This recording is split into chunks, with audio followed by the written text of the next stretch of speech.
House will be in order. The chair lays before the House a communication from the Speaker.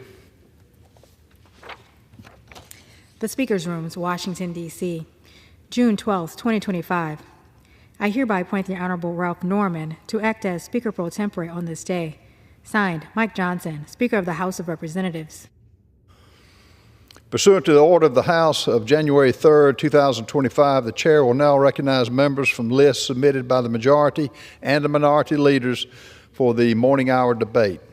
The chair will alternate recognition between the parties with time equally allocated between the parties, and each member other than the majority and minority leaders and the minority whip are limited to 5 minutes. But in no event shall the debate continue beyond 11:50 a.m. The chair now recognizes the woman from Alabama, Ms. Sewell, for 5 minutes. Mr. Speaker, I rise today to acknowledge June 19th as Juneteenth. On June 19th, this nation will recognize a Juneteenth with a federal holiday.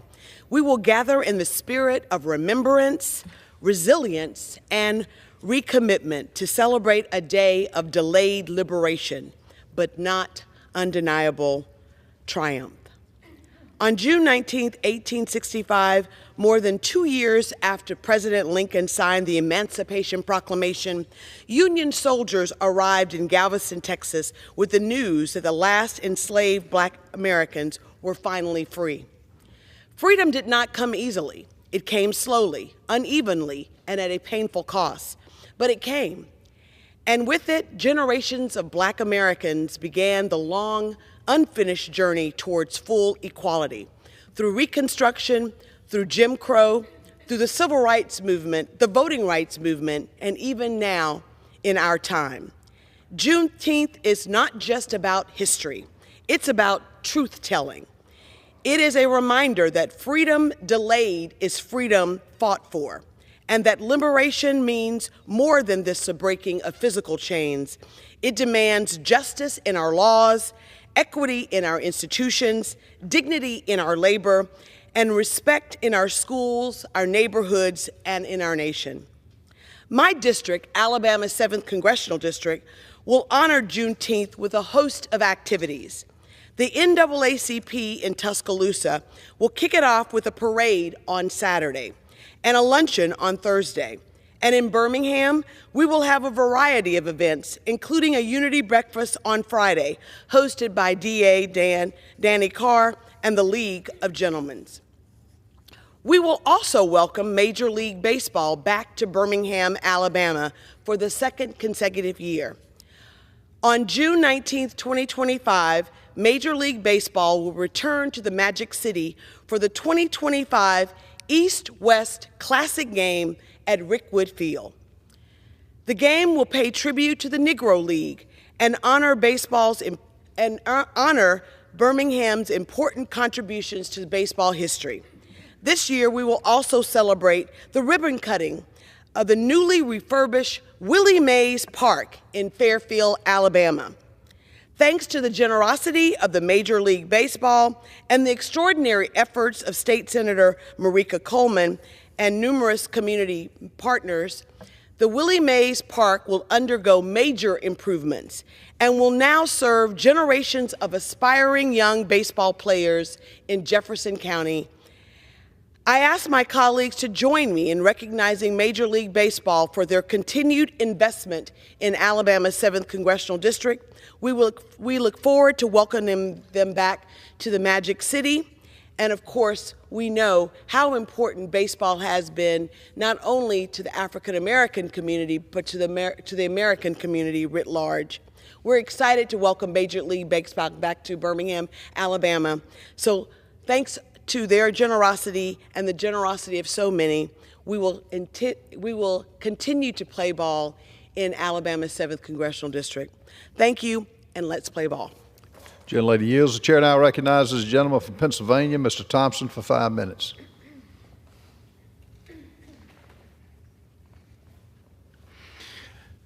Mr. Speaker, happy National Dairy Month. I rise today in recognition of this occasion of National Dairy Month and to honor the hardworking men and women of America's dairy industry, especially those in my home state of Pennsylvania. As a representative of Pennsylvania's 15th District and as chairman of the House Agriculture Committee, I know firsthand the central role that dairy plays in our economy, our communities, and our health. Pennsylvania is an incredible dairy state with more than 6,200 dairy farms. We rank second in the nation in the number of dairy operations and 8th in milk production. These farms care for nearly 500,000 dairy cows and support more than 52,000 jobs, generating $14.7 billion annually for our state's economy. It's important that in addition to recognizing the success and strength of this industry, we also acknowledge the challenges it takes to produce the dairy products that we all know and love. Rising costs, outdated federal regulations, and policies that don't reflect the realities on the ground have all hurt this vital industry. That's why we must continue to fight for a modernized farm bill and for smart bipartisan policies that promote health and strengthen rural communities. In addition, the One Big Beautiful Bill we passed out of the House included key victories for our dairy producers. The bill contains multiple enhancements to the dairy margin coverage program, such as increasing Tier 1 coverage eligibility from 5 million to 6 million pounds per farm, among other items. One of those bipartisan policies is the Whole Milk for Healthy Kids Act, which I proudly introduced alongside my colleague, Representative Kim Schreier, a pediatrician, and a bipartisan coalition in both chambers of Congress. This bill is about returning to whole and reduced fat milk to school cafeterias. It reflects updated science, addressing years of flawed federal policy in response to what parents, schools, and health professionals across the country already know. Kids need access to milk that they'll actually drink. Secretary of Health and Human Services Robert F. Kennedy Jr. has also voiced support for returning whole milk to school cafeterias. He recognizes its value as a nutrient-rich option that supports child development and academic success. Milk provides 13 essential nutrients, including calcium, vitamin D, and potassium. These nutrients support bone health, immune function, and long-term well-being. But today, nearly 3 in 4 school-aged children are not getting their recommended daily intake of dairy. Since whole milk was removed from the schools in 2012, we've seen declines in milk consumption, increased food waste, and growing concerns about childhood nutrition. This legislation is a common-sense solution that simply gives schools the option to serve whole and reduced fat milk once again. And I'm pleased to report that the Whole Milk for Healthy Kids Act has already made significant bipartisan progress. It has passed the House Committee on Education and Workforce, and most recently the Senate Agriculture Committee, with strong support from both sides of the aisle. With over 300 votes in the House last Congress, this bill is ready to cross the finish line. Let me be clear, this is a win for everyone involved. It supports our children's health and gives a boost to our nation's dairy farmers who work hard every day to provide safe, nutritious products. Mr. Speaker, National Dairy Month is not just a moment of recognition. It's a call to action to stand with rural America, invest in the next generation, and ensure our food policies are rooted in science and not bureaucracy. Let's finish the work we've started. Let's pass the Whole Milk for Healthy Kids Act. Let's deliver for our farmers, and let's keep making American agriculture stronger, healthier, and yes, great once again. Thank you, Mr. Speaker, and I yield back the balance of my time. The chair now recognizes a gentlewoman from the Virgin Islands, Ms. Plaskett, for 5 minutes. Thank you, Mr. Speaker. I rise today in recognition of Caribbean American Heritage Month, a time to celebrate the profound contributions of Caribbean Americans to our nation's fabric. From our kitchens come flavors that have influenced American cuisine. Our music echoes across the mainland, starting with Caribbean American children in the late 70s in the Bronx that founded and became hip-hop and rap music. Our entrepreneurs have built businesses, educators have shaped mind, our artists have colored the American cultural landscape. Our Military and revolutionary mindsets have given the Americans the Haitian troops during the Revolutionary War, Denmark Vesey during slavery, Sidney Poitier and Harry Belafonte during the Civil Rights Movement, and Colin Powell for his shock and awe. We've produced judges, athletes, public servants who carry forward the Caribbean values of hard work, family, and community.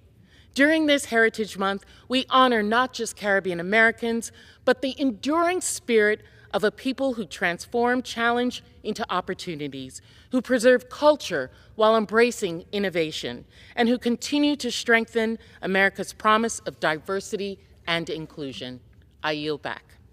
Mr. Speaker, I rise today to address a critical healthcare crisis facing the Virgin Islands. The proposed budget cuts threaten to devastate our already fragile rural hospital system, putting thousands of lives at risk.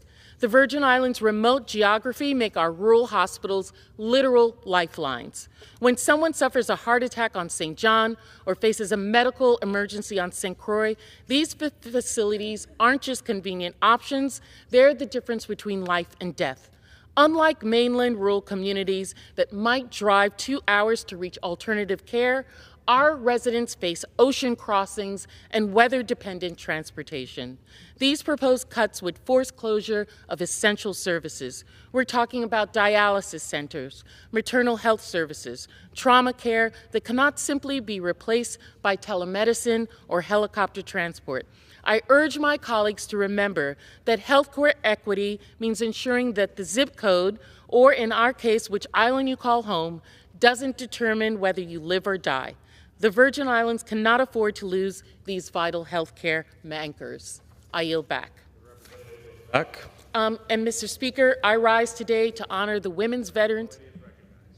Thank you. Mr. Speaker, I rise today to honor the women veterans of the United States Virgin Islands on this Women's Veterans Day. From the date that President Truman signed the Women's Armed Service Integration Act into law in 1948, Virgin Islands women have answered our nation's call to service with unwavering dedication and courage. These remarkable women have served in every branch of our military. I think of the great Ruby Rouse, a Black woman to be assigned permanently to the staff of General Dwight D. Eisenhower, among so many others, past and present. Women veterans of the Virgin Islands and across our nation represent the very best of our spirit. They have broken barriers, opened doors for future generations, and demonstrated that courage knows no gender. On this Women's Veterans Day, we say to every woman veteran in our nation, your service matters. Your sacrifice is remembered, and your continued leadership makes us all stronger. Thank you, and I yield back. The representative yields back. The chair recognizes the gentleman from South Carolina, Mr. Norman, for 5 minutes. Thank you, Mr. Speaker.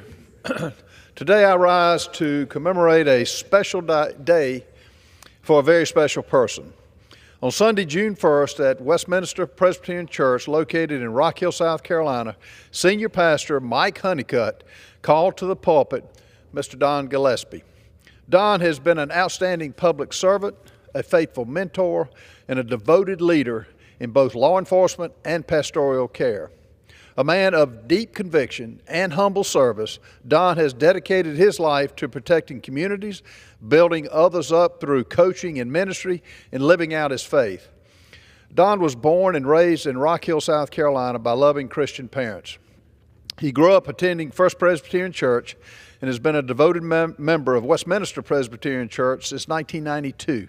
From an early age, Don demonstrated a passion for sports, especially baseball and football. This passion carried him through his years at Newberry College, where he attended on a baseball scholarship and lettered all 4 years. During his sophomore year at college, Don was shared the gospel by a close friend and accepted Jesus Christ as his Lord and Savior. After graduating in 1975 with a degree in history, Don initially planned to teach and coach high school students. Instead, he embarked on a remarkable career in the law enforcement when he joined the York County Sheriff's Department, becoming the agency's first narcotics officer. Over the course of more than 2 decades, Don rose through the ranks to become chief deputy and played a pivotal role in establishing the Narcotics Division in 1979 and the Special Weapons and Tactical Team in 1989, where he served as commander. Throughout his career, Don continued to pursue professional excellence, graduating from the Southern Police Institute at the University of Louisville in 1981 and the National Academy in Quantico in 1991. In 1997, following his retirement from law enforcement, Don became the corporate security director at Bowaters Pulp and Paper Company, where he served until 2013. Even while managing these demanding roles, Don remained a dedicated coach and mentor, volunteering as a Dixie youth baseball coach for over 24 years, and leading a high school travel baseball team for a decade. Don has consistently shown a commitment to all the people around him. In 2014, Don was asked by his pastor to serve as Director of Pastoral Care at Westminster Presbyterian Church. Under his leadership, the ministry has expanded significantly and included programs such as the Stevens Ministry, Grief Share, and a comprehensive pastoral care team. These initiatives, staffed by volunteers trained and equipped by Don, have provided critical support to countless individuals both inside and beyond the Westminster congregation. His ministry reflects his heart for service and his love for others. Don's impact on those around him has been profound. He has given a lifetime of service to his community, his church, and his family. He and his wife, Jan, who retired from the 16th Circuit Solicitor's Office, have raised 5 sons and are the proud grandparents of 10. I offer my sincere gratitude to Don for his steadfast leadership and dedicated service. He is a man who truly embodies the creed, to live is to serve. And like Winston Churchill once said, there'll be a time when doing your best isn't good enough. You've got to do what's required. Don has done what's required to serve his family, his community, and his God. And it's the only time in church that I've seen anyone receive a standing ovation for his service. This man did. Mr. Speaker, I yield back. The gentleman yields back. The chair now recognizes the gentleman from New York, Mr. Tonka, for 5 minutes. Thank you, Mr. Speaker. I rise today to urge all of us to demand mental health parity enforcement in honor of a young man that I once represented, Timothy O'Clair. I first met Timothy when I served in the State Assembly in New York. Timothy played Little League and had a smile and spirit that burned incredibly bright. He played in the chess club and was an avid bowler. Timothy enjoyed gymnastics, piano playing, fishing, golfing, boating, and drawing. He enjoyed the outdoors and was an avid animal lover. However, Timothy suffered from significant mental health challenges, and his family struggled along with him, fighting with insurance companies to get him the care he truly needed. The insurance companies didn't knew Timothy that I knew, where we all saw an extraordinary little guy in a fight for his own life. The insurance companies saw expenses in a ledger book. They put caps on his care and denied coverage for needed mental health treatment. When Timothy received the care he needed, he thrived. But his family always knew that those caps and denials of coverage were right around the corner. Things got worse for Timothy. In order to get him the Medicaid coverage he needed, Timothy's parents were forced to legally disown him. Can you imagine being forced to make that decision in your own family? Unfortunately for Timothy, even that was not enough. At 12 years old, Timothy completed suicide. Timothy's memory will never leave me. His spirit inspired me and a number of other committed advocates to write and advance Timothy's Law in New York State, one of the first mental health parity laws in our country. Specifically, Timothy's Law required parity in insurance plans between mental health and general health benefits. Passing Timothy's Law gave me the drive to improve the way that we approach mental health care in America nationwide. To me, that means reducing the stigma for those seeking care, addressing the growing problem of the youth behavioral health crisis, and giving our healthcare professionals truly the resources they need to adequately recognize and address the challenges those who live with mental illness must grapple with each and every day. It also means ensuring that parity is fully enforced. At the federal level, the Paul Wellstone and Peter Dominici Mental Health Parity and Addiction Equity Act of 2008 sought to correct the imbalance between the benefits afforded mental health and substance use disorders under group health plans and general medical and surgical benefits typically afforded under such plans. 15-plus years later, we still are seeing major gaps in access and affordability between mental and physical health care, and the need for better enforcement of this law. For example, studies show that insured people are nearly 4 times as likely to go out of network and pay higher fees for mental health care than for physical health care. With 1 in 5 Americans is impacted by mental health disorders, we must do better. After many years of engaging on this issue and Congress passing more laws to strengthen parity, I was excited to see the Biden-Harris administration push to update the final parity rules, which will allow for greater access to mental health and substance use disorder care. These regulations implemented an update in the law to close gaps and improve compliance with parity, which is critical for the 84.5 million Americans with these conditions. I had hoped that these rules would finally clarify and strengthen protections while reducing barriers to treatment for mental health. These rules would have required health plans to make changes when they are providing inadequate access to mental health and substance use care. These rules would have made clear that plans cannot use more restrictive prior authorization or other medical management techniques or narrower networks to make it harder for people to access mental health and substance use disorder benefits than their medical benefits. These rules would also have closed loopholes and required more than 200 additional health plans to comply with the parity law, providing critical protections to 120,000 consumers. However, in response to a recent lawsuit, the Trump administration released an announcement that it no longer plans to enforce the 2024 regulations to protect individuals with mental health conditions and substance use disorders from discrimination in health insurance. Together with 17 of my colleagues, I have written to the Trump administration urging them to reverse course on this senseless decision. We shared our strong bipartisan sentiment that this decision, and I quote, marks a dangerous step in the wrong direction. We share that it is clear that health plans are still consistently violating the law and systematically limiting access to mental health and substance use disorder care.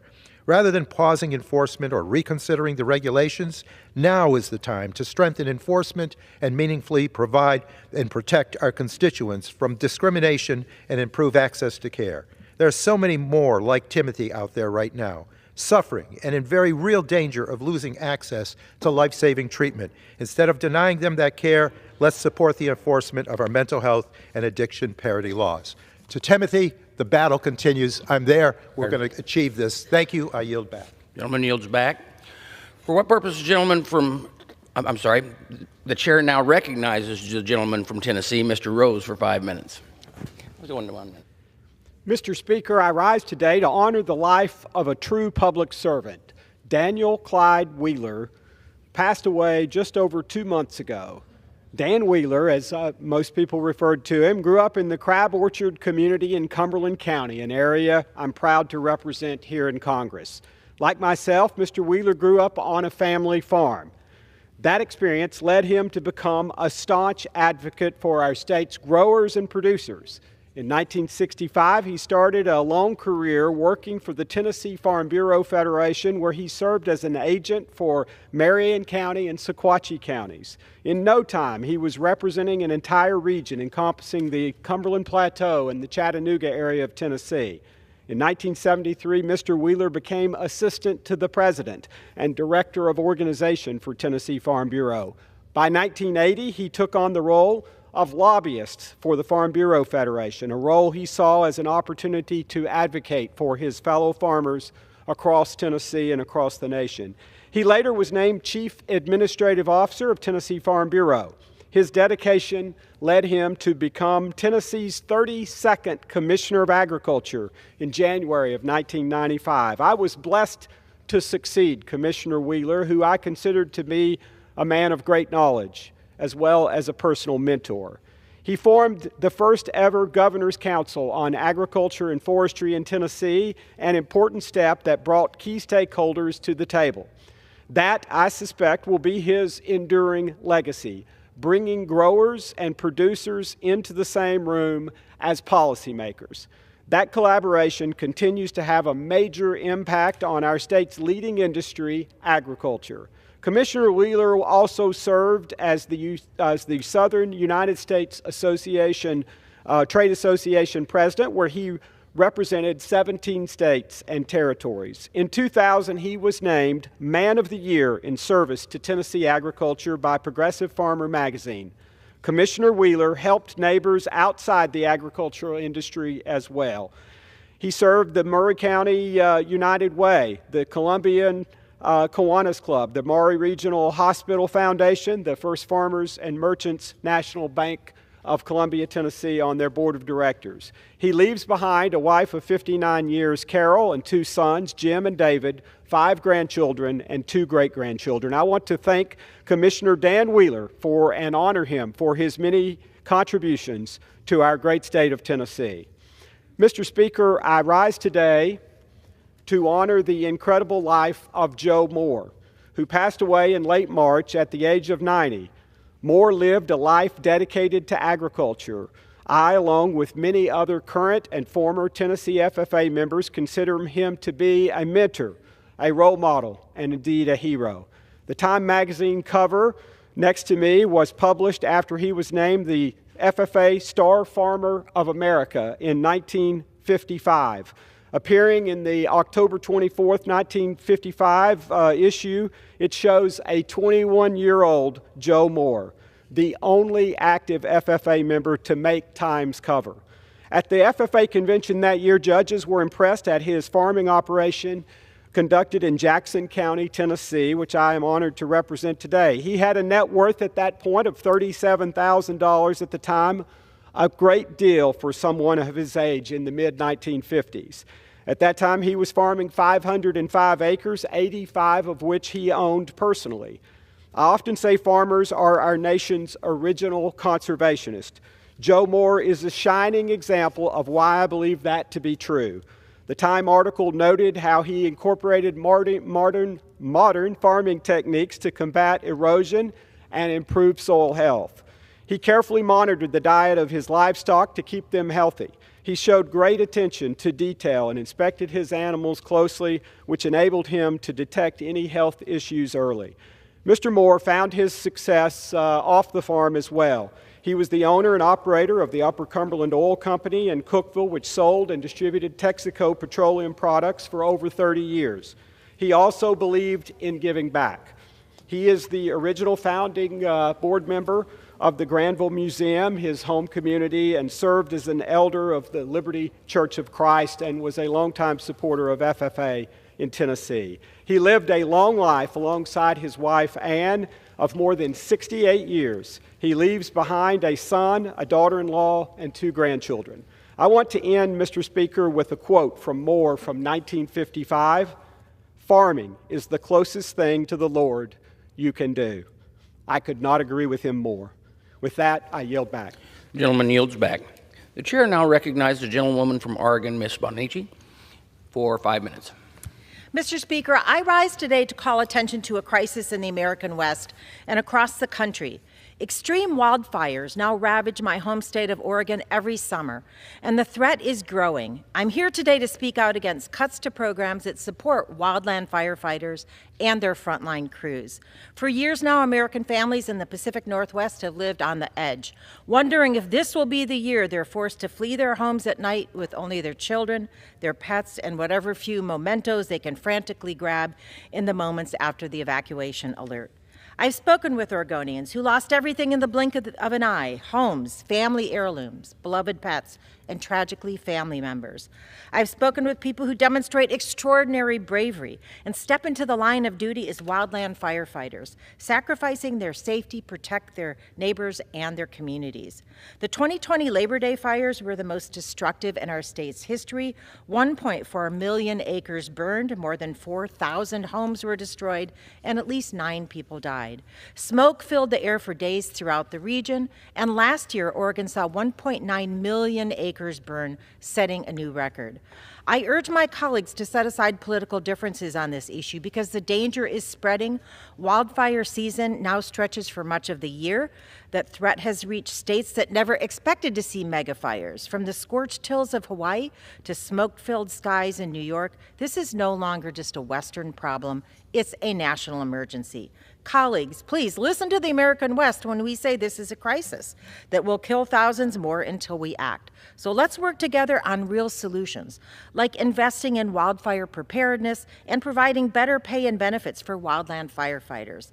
The administration's current plan of slashing volunteer wildfire crews is a disingenuous attempt to cut costs. It's short-sighted and will cause more loss of property and lives.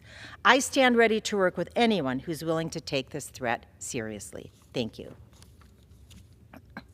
Mr. Speaker, I rise today to speak out against the weaponization of our federal government and the Trump administration's actions to distort agency missions and cancel valuable grant programs. In March and again in April, I wrote to the U.S. Citizenship and Immigration Services, USCIS, at the Department of Homeland Security regarding a decision they made to abruptly cut funding for the Citizenship and Assimilation Grant Program. The Immigration and Nationality Act established USCIS to administer immigration benefits and citizenship programs. USCIS oversees lawful immigration to the United States and provides services including determining eligibility for citizenship, verifying employment eligibility, administering humanitarian programs, and promoting instruction and training on citizenship rights and responsibilities.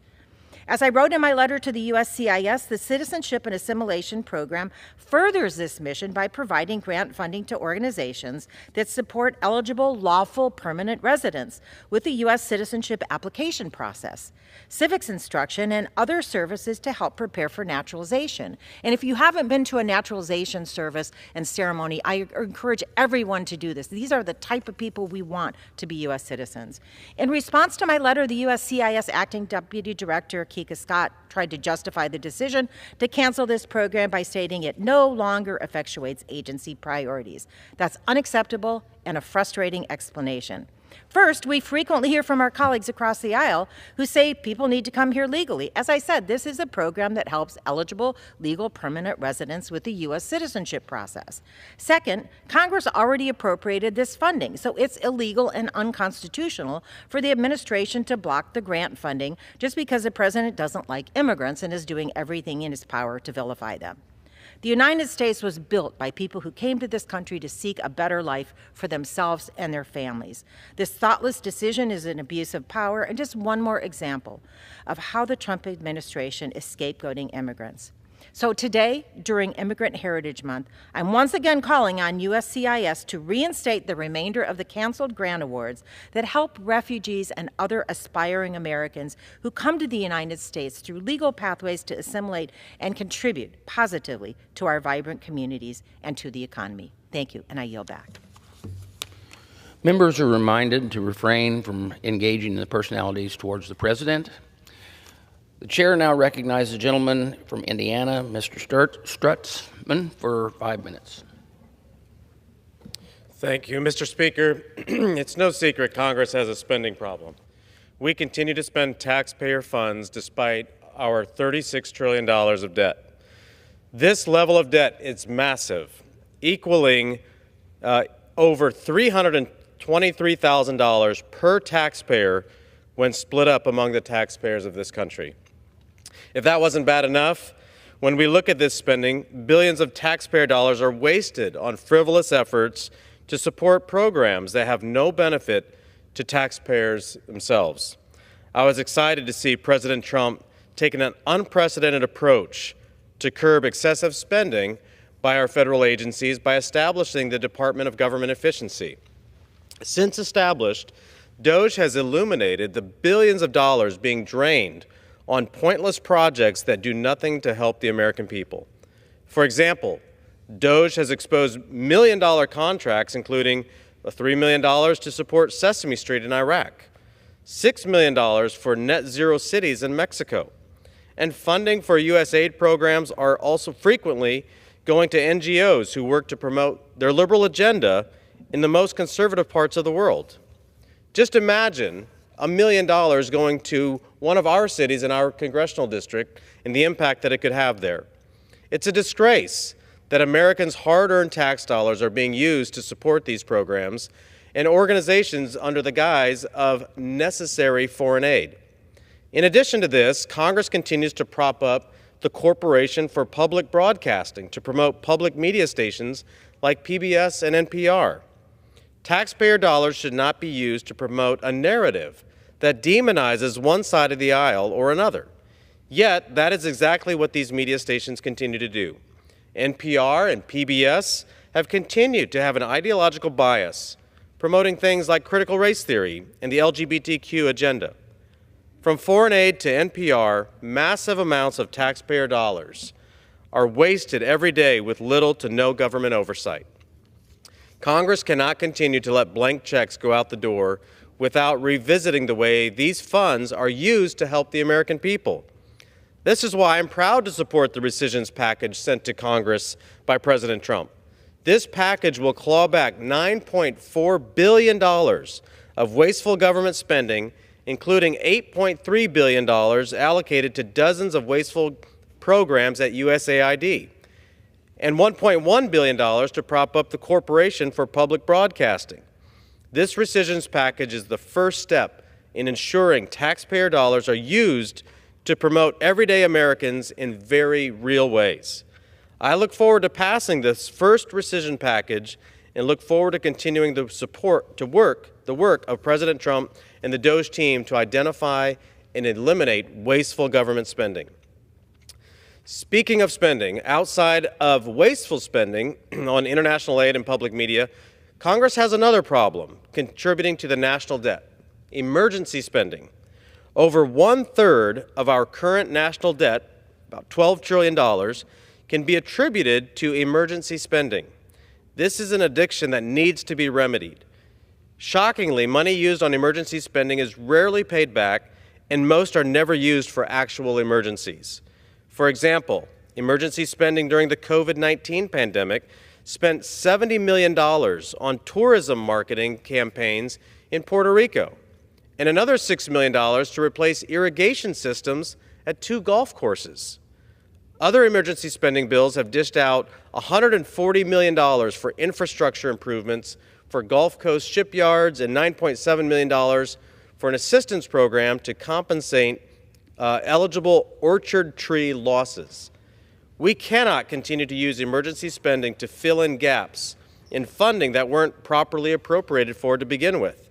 This spending not only contributes to the national debt, but furthers a spiral of spending for the next fiscal year. I'm proud to have introduced my bill, the Emergency Spending Accountability Act, to correct this gross misuse of emergency spending. My bill will ensure every taxpayer dollar spent on emergency spending is fully paid back and accounted for over the following 5 years once the bill passes. Additionally, my bill would restore integrity to the term emergency spending by requiring committees to justify why these funds qualify as necessary, sudden, urgent, unforeseen, and are not permanent. These provisions will help to put Congress back on track towards fiscal responsibility and prevent further abuses of this funding mechanism. I'd like to thank all members who support this legislation, and I'm looking forward to seeing its progress through this body. Thank you, Mr. Chairman. I yield back. The gentleman yields back. The chair now recognizes the gentlewoman from Minnesota, Ms. Omar, for 5 minutes.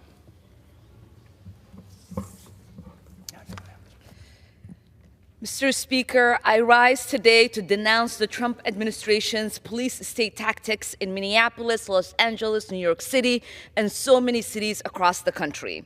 We should speak clearly about what is happening. Masked agents of the state in unmarked vehicles are terrorizing communities. They are disappearing people. They are targeting the political opponents of the president. They are using militarized force to silence, intimidate, brutalize not just Americans exercising their First Amendment rights, but also members of the press. They are partnering with Trump's donors, Silicon Valley oligarchs, for a sinister and deeply un-American agenda of surveillance and criminalization based on people's political views. In some cases, just based on where they live. There was a story that Trump told during the campaign about the need to restore law and order, about the need to target criminals. Within moments of assuming the presidency for the second time, though, his true agenda became clear. The administration has no interest whatsoever in targeting criminals. What they want is to fulfill Stephen Miller's white nationalist fantasy. They are targeting law-abiding people. In fact, they are punishing immigrants for following the law. Let me say that again. They are punishing immigrants for following the law. That's what it means to use IRS data to target people. It means targeting people who are paying their taxes. That's what it means to send agents with their faces covered by bandanas to immigrant court to arrest people leaving their hearings. They are punishing people who are doing things the right way, who are showing up to court, going through the process. It can be a little easy in politics to point out the hypocrisy on the other side, to point out people's inconsistencies when their own party is in charge. But I can't ignore the irony that the Republican Party has spent my entire life railing about Big Brother when Democrats want to put simple things like energy standards on appliances. For the last 4 years, they have gone on and on about weaponization of the federal government. They created a special subcommittee here in the House, which I happily voted for, to hammer the idea that Americans were being targeted based on their political views.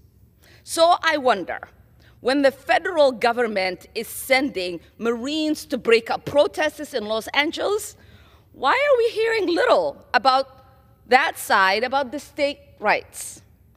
I wonder when unaccountable rogue agencies are partnering with tech companies like Blender to surveil and profile Americans, why are we hearing so little from the other side about civil liberties? And I wonder, when people are being arrested, stripped of their green cards, and deported because they do not agree with our government's position on Gaza, why are we hearing so little from that side about the weaponization of the federal government? The American people are right to be disturbed by these unmasked fascist tactics. And they are showing us, and they are showing up in numbers to oppose the militarized raids. They are using their constitutional rights to oppose the brutality of Trump and Miller's policies. I stand in solidarity with the people in my district and across this country who are coming out to peacefully make their voices heard and to demand respect for our constitutional rights and values. The people who are standing up for their neighbors, standing up for families, standing up for communities, are showing more patriotism and more genuine commitment to our founding ideals than the people running the executive branch. This administration will not last forever. And the reactions of everyday Americans to this authoritarianism gives me heart. A couple of weeks ago, after an ICE raid at a pizzeria in Honesdale, Pennsylvania, 2 people gave quotes to local news that have been making the rounds.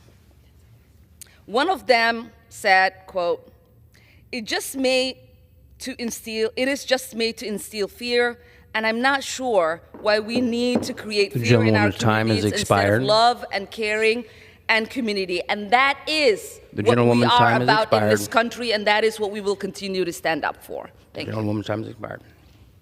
The chair now recognizes the gentleman from New York, Mr. Nadler, for 5 minutes.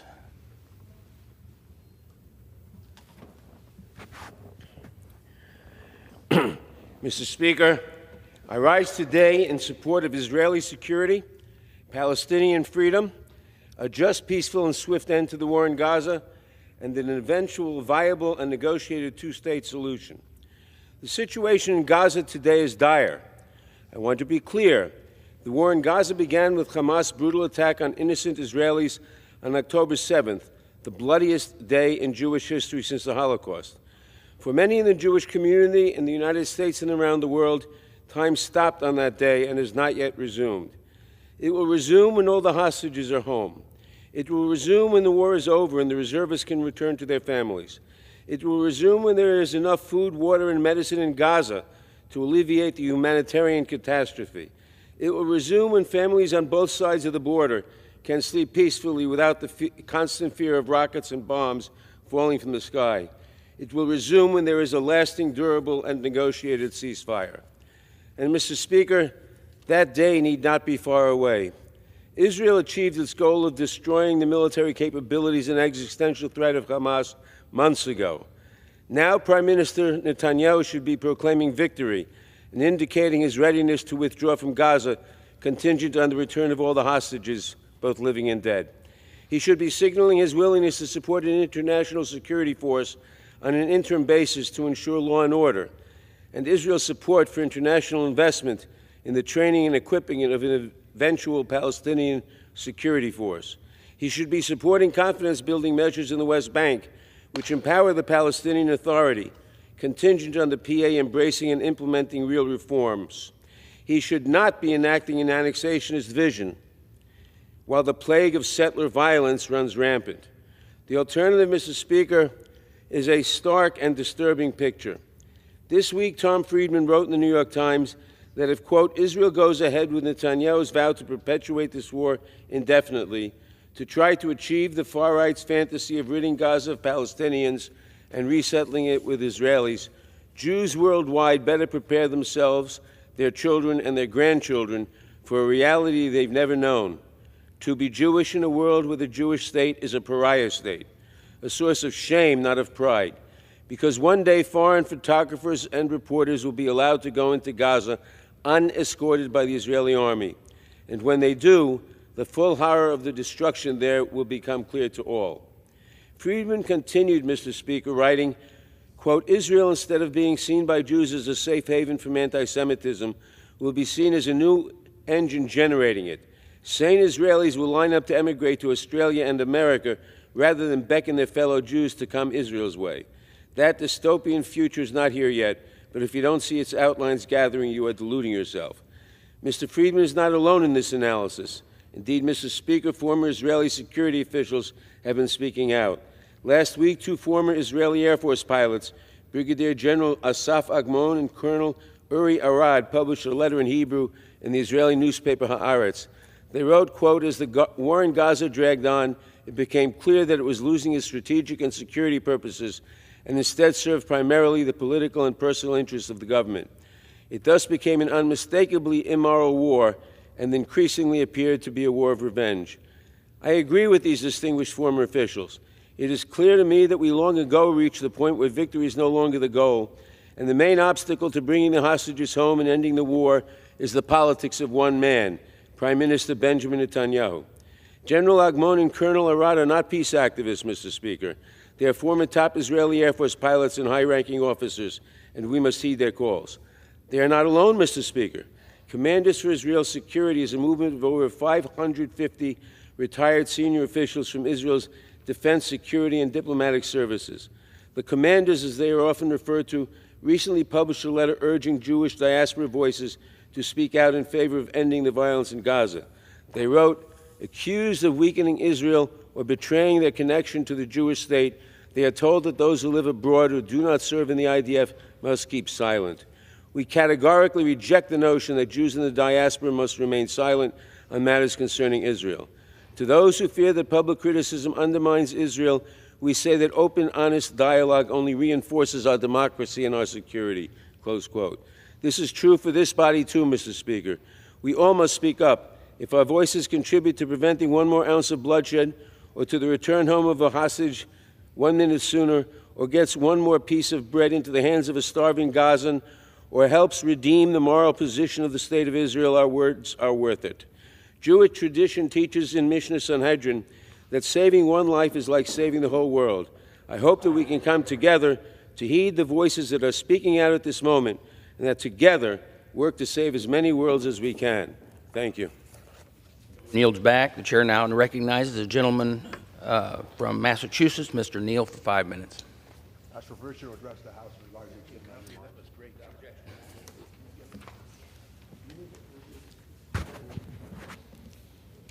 Mr. Speaker, I rise today to call attention to the passing of our esteemed colleague and former chairman of the Ways and Means Committee, Charlie Rangel. Mr. Rangel served in this House of Representatives for 46 years. Talented, hilarious to talk to in private and public moments, and an individual who time and again offered broad influence to important legislation that passed through this House and eventually became law, including the Affordable Care Act, while he was chairman of the committee. He was one of the longest-serving members of Congress, but he was also a legislative titan in the sense that 40 bills or resolutions that became law were part of his rich legacy. He was a friend, ally, and acolyte of the late Speaker Thomas P. Tip O'Neill. He was also a dedicated member of the American military and, in fact, was wounded at the Yalu River during the Korean conflict. His story is that of millions of Americans who, against extraordinary odds, succeeded. Educated by a family from Springfield, Massachusetts, the Putnams, he made his way through NYU and St. John's Law School and became a former assistant district attorney, as well as a member of this House and an assemblyman.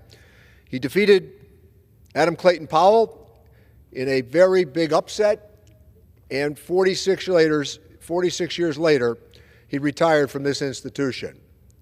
Amongst the most pleasant memories I have of Mr. Rangel as a friend, a mentor, and in fact, a great friend to me, as I stayed in touch with him many years after he had decided to retire, was his strong sense of independence. I think for a young man growing up in the 30s and 40s in Harlem, there must have been many serious challenges. But he always finished his sentences after a legislative task had been accomplished by saying and referencing this great country of ours. After the Yalu River, he wrote a very important book. I've never had a bad day since. The humor was clear to all of us as it was delivered with that raspy voice time and again. I know in reference to me, it was always Richard, and we knew what he meant. One of my last get-togethers with Chairman Rangel was in New York City. I was reminded of that sense of independence as we had a seminar that was conducted by the Democrats on the Ways and Means Committee, and I called to make sure that this former alum would attend. I asked if we could do anything with providing him with transportation, and he said no. In his early 90s, he would make his way there to the restaurant on his own. At the end of the night, knowing that he clearly had lost a step in terms of some of that independence, as he tried to navigate the staircase going up, I said, "Charlie, can I help you with the staircase?" And he said, "No, you can't." That was the Charlie Rangel we knew. It wasn't insolence, it was that sense of independence that he always maintained and kept. I can't tell you how many nights in the Ways and Means Committee when Mr. Rangel would hold forth about the stories of people he had met along the way, rather always colorful and ending with a laugh. But those very people are part of the strong personalities that make up the institution of the House of Representatives, and he certainly was one of them. He came from a time very different than the one that we find ourselves in now. Nothing to do with performative politics, certainly nothing to do with social media, and he found a little bit of comfort in taking on his most severe critics on cable TV. He was one of those members of Congress who would accept an invitation from people who had been harshly critical of him to define his positions. Charlie Rangel was one of those guys that changed this institution for the better and forever. I still will recall those discussions he had as we related conversations to the Chinese government, to his own upward mobility, to the legislation that he paved the way for. Always, Charlie Rangel cared about the people in Harlem, but always Charlie Rangel cared about the American people and the United States of America as well. He redefined what was possible. He shepherded much of the great legislation that we continue to enjoy today in America. But I also want to call attention to those statements that he made, Mr. Speaker, by always finishing with what a great country we live in. I yield back my time. Gentleman yields back. The chair now recognizes the gentleman from Connecticut, Mr. Larson, for 5 minutes. Thank you, Mr. Speaker. I first and foremost want to associate myself with the remarks of Mr. Neal from Massachusetts about our dear friend and colleague, Charlie Rangel. And also, Mr. Speaker, wanted to point out, too, as well, that I believe the representative from Indiana was on the floor talking about how we should go after PBS and NPR. Yeah, you know, Sesame Street and Big Bird are really culprits here, and every American ought to be really concerned about that. You know, we still have something we call free press and free opinions. If you think that they're the kind of organization that they are, I believe on the other night on the floor, they were called communistic as well.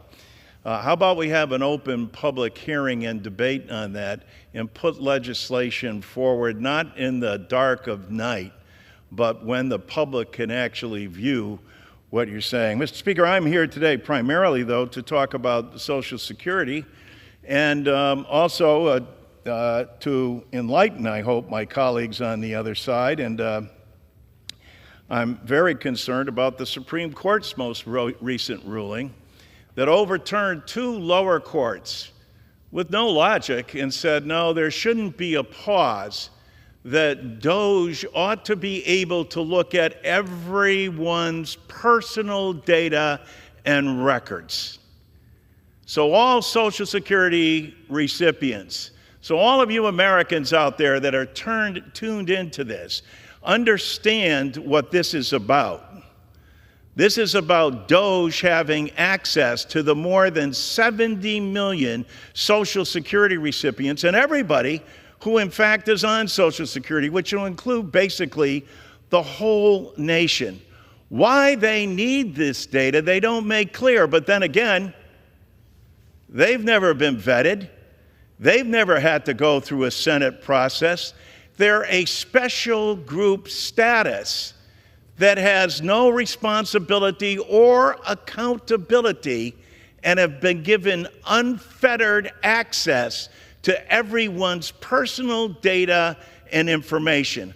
I would hope that one Republican, and perhaps you, Mr. Speaker, will stand up and speak out against this outrage. For as you know how important Social Security is to your district and how many recipients that you have and how much money comes into your district on a monthly basis. And imagine, that hasn't been altered in over 54 years because this body hasn't taken action. But now Elon Musk and Trump, they'll get over the dispute they had, because what their focus is on is privatizing Social Security and going after the $2.7 trillion of the people's money that's in trust, because their goal is to privatize Social Security by both dismantling it from within, laying off people, cutting phone service, closing regional offices, suspending more than 7,000 workers under the guise of we're after fraud and abuse.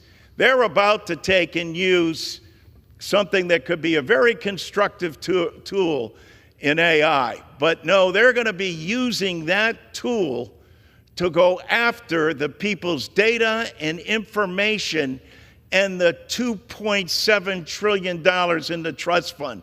Will anyone on the other side of the aisle join Representative Neal and Jeffries in putting forward a bill that says, join our bill that stops DOJ from looking at people's and taking people's personal data and information? They have no accountability. The only accountability over Social Security is the United States Congress.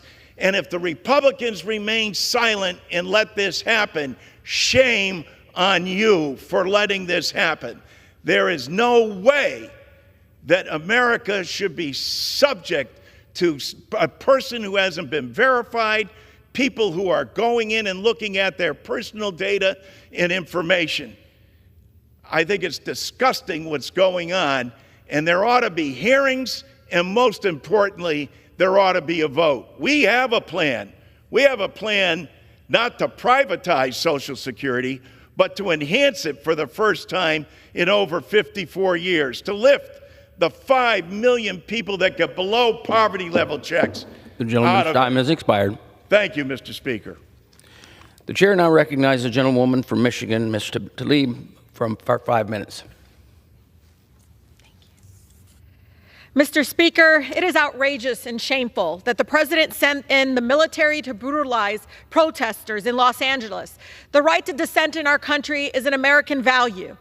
This is just evidence that our country is falling into fascism. It is an abuse of power and a dangerous escalation that will only destabilize our communities and hurt protesters. I stand with those defending our immigrant neighbors and our fundamental rights. Nothing justifies it, nothing. And spending $134 million of our tax dollars to send in troops to attack fellow Americans. Immigrant communities have been telling us for years, Mr. Speaker, they've been warning us for years about ICE being rogue, violating their rights. It is outrageous. And now people are now seeing it for themselves and understanding why we say abolish ICE, which was created in 2003. So I agree with them. I agree that abolishing ICE is protecting our communities and our neighbors. It has caused so much needless harm since their creation in 2003. This month, Mr. Speaker, a high school senior in my district, Mikel Bogoya Dorante, a high school student, he was 3.5 credits shy of graduating from Western International High School. He was on a field trip with his classmates, and local police profiled him. Yes, they did. Oh, he can't speak English. Let's call immigration. He spoke English just fine. That set the motion in separating him from his mother, his school community, and ripping his chance to be able to graduate with his classmates. ICE cruelty is evident because they sent him to Louisiana. He had paperwork on file. He was trying to do the right thing. He was just a kid. The cruelty is disgusting, and the Trump administration is desperately trying to label kids like Michael as a criminal. We must reject this rhetoric and policies that pit our immigrant communities against each other, tear families apart, and put our neighbors in harm's way. Again, Mr. Speaker, it is important to understand the cruelty and how we need to make sure that, again, we protect our communities. Juneteenth marks the official end of slavery in the United States of America, and this day remains deeply meaningful to many of our families in the Michigan 12th Congressional District. The most beautiful, blackest city is in the 12th, the city of Detroit. It's a celebration of freedom, Black resilience, and ongoing fight for justice for all. In our community, we remember and honor generations of Black Americans who fought for liberation. As we speak right now, Republican extremists across our country are attempting to erase Black history right before our eyes. We stand with residents in Detroit and throughout the country who refuse to let Black history be erased. We are committed to uplifting their stories and carrying on the movement for true equity and dignity for all. Detroit's legacy, its culture, its leadership, its resistance are living testament to Black brilliance and preservation. But we also recognize the freedom was never fully granted. The abolishing slavery contained clause in the 13th Amendment that still allows, and Americans need to know this, in the 13th Amendment allows slavery to still exist as a, quote, punishment for crime.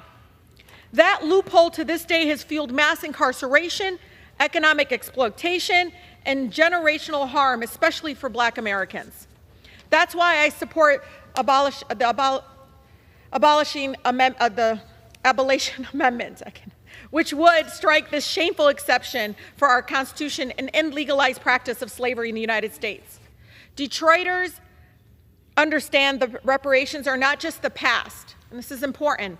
They are about addressing the present day impacts of institutional racism, Mr. Speaker. They're about acknowledging that labor, land, and lives stolen in the beginning to repair what's been broken. That's what it's about. We must give our Black neighbors the reparations that they were promised. This Juneteenth, I ask you all in this chamber in honoring Black neighbors by fighting for what's long overdue: reparations, Black maternal health equity, investments in HBCUs, and real protections for voting rights. Mr. Speaker, I want to recognize Caribbean American, okay, I knew it. Woman's time has expired. Gentlewoman yields back. Pursuant to Clause 12A of Rule 1, the Chair declares the House in recess until noon today.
The House will be in order. The prayer will be offered by the guest chaplain, Reverend Paul Shaughnessy, St. Cecilia Church, Leominster, Massachusetts. Let us pray. God, our Father in heaven, hear our prayers for this house and each of its members. Guide them in the work they do for us this day. Dedicate them, Lord, in the words of our first American Pope, to the American virtues of peace, justice, and truth. May they know the peace as a gift from God, born only in the heart of those who forswear pride and vindictiveness, of a desire to communicate rather than to clash. May they act with justice, respecting the dignity of every person, especially the most frail and vulnerable, as the dignity of a creature willed and loved by God. May each of their actions this day be built upon the love for truth, the truth which seeks the well-being of each of our citizens. Hear this prayer, O Lord, of we who are utterly dependent upon you, O Lord, God, forever and ever. Amen. Thank you, Reverend Shaughnessy. The chair has examined the journal of the last day's proceedings and announces to the House the approval thereof. Pursuant to Clause 1 of Rule 1, the journal stands approved. The Pledge of Allegiance will be led by the gentlewoman from Texas, Mrs. Garcia. Please repeat after with me. I pledge allegiance to the flag of the United States of America and to the republic for which it stands, one nation, under God, indivisible, with liberty and justice for all. Without objection, the gentleman from Massachusetts, Mr. McGovern, is recognized for 1 minute. Mr. Speaker, I rise today to celebrate an extraordinary man, a man of faith and courage, Father Paul Shaughnessy. He was born in Worcester, Massachusetts, currently serves as a parish priest at St. Cecilia's Church in Leominster, Massachusetts, but his impact extends far beyond any district lines. He's a Jesuit priest and a Navy chaplain who has dedicated his life to service. He's a graduate of the College of the Holy Cross, a classmate of my colleague, Congressman Mark DeSagne, and also a graduate of Western Jesuit School of Theology and the Naval War College. Father Shaughnessy served as a member of the Chaplain Corps of the U.S. Navy and served 4 tours of duty to Iraq, helping sailors and Marines cope with life and death issues while also providing spiritual and moral guidance. He was a frontline chaplain through brutal fighting in Iraq with my colleague, Congressman Seth Moulton. Mr. Speaker, Father Shaughnessy is not just a priest. He is a quiet force who brings peace and strength to those in the toughest of circumstances. I'm honored to have him here with us today. I yield back. The chair will entertain up to 15 further requests for 1-minute speeches on each side of the aisle. For what purpose does the gentleman from Wisconsin seek recognition? Mr. Speaker, I seek recognition to address the House for 1 minute. Without objection, the gentleman is recognized for 1 minute. Mr. Speaker, I rise to celebrate Walter Gillespie's 100th birthday on June 28th. He resides in Eagle River, Wisconsin. We honor his remarkable life and express gratitude for his courageous service in the United States Army with Patton's 3rd Division in the European Middle Eastern Theater during World War II. This theater played a critical role in diverting German strength and controlling important supply routes, ultimately leading to Allied victory. For his acts of valor, Walter was awarded 4 Bronze Battle Stars, 3 Overseas Service Bars, and a Good Conduct Medal. Again, happy 100th birthday, and thank you for your service, Walter. I yield back. For what purpose does a gentlewoman from Texas seek recognition?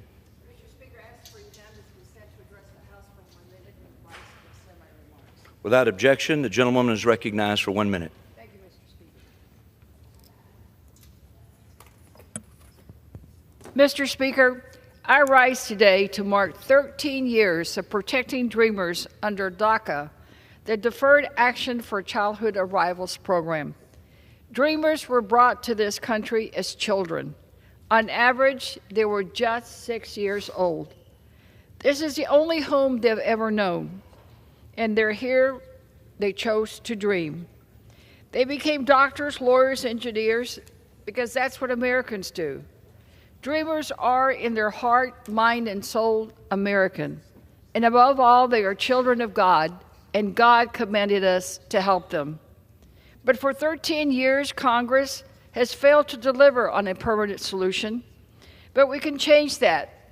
My Dream and Promise Act has gotten over 200 sponsors and should be ready for a vote.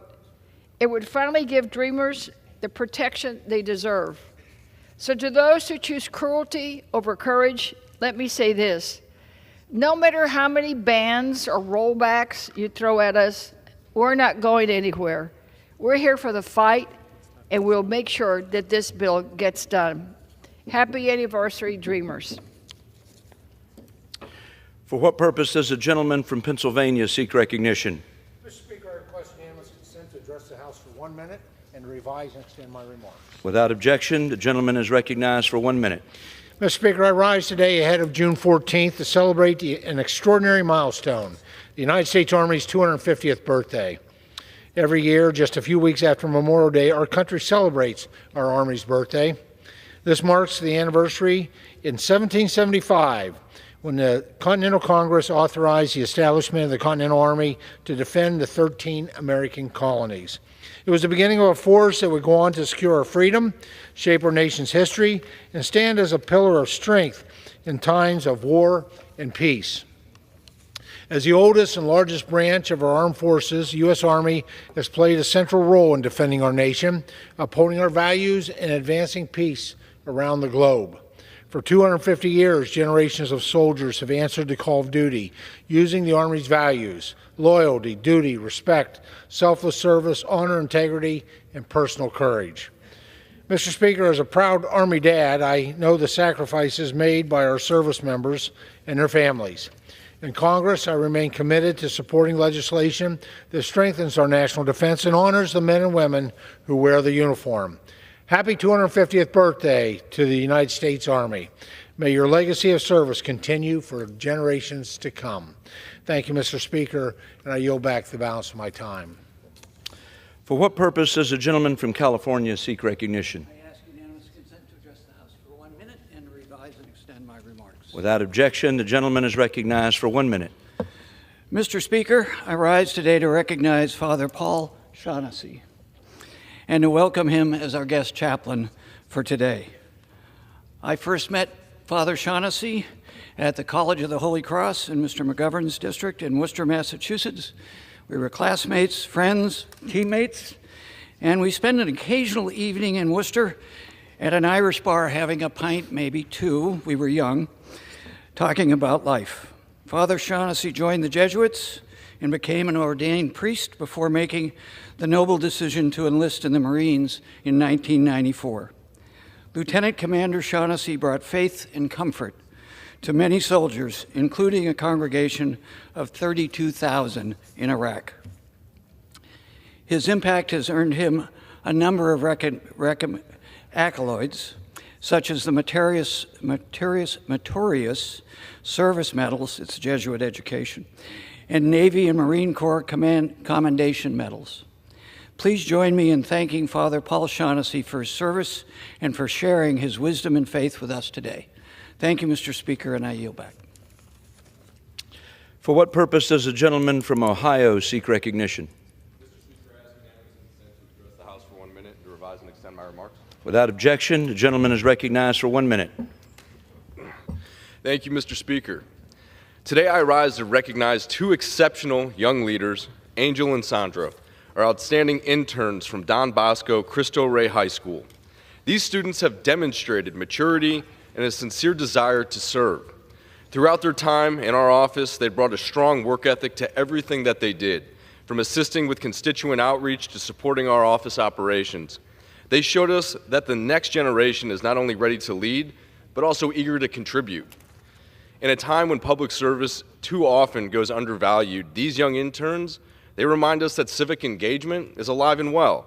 Their curiosity and commitment give me great hope for the future of our nation.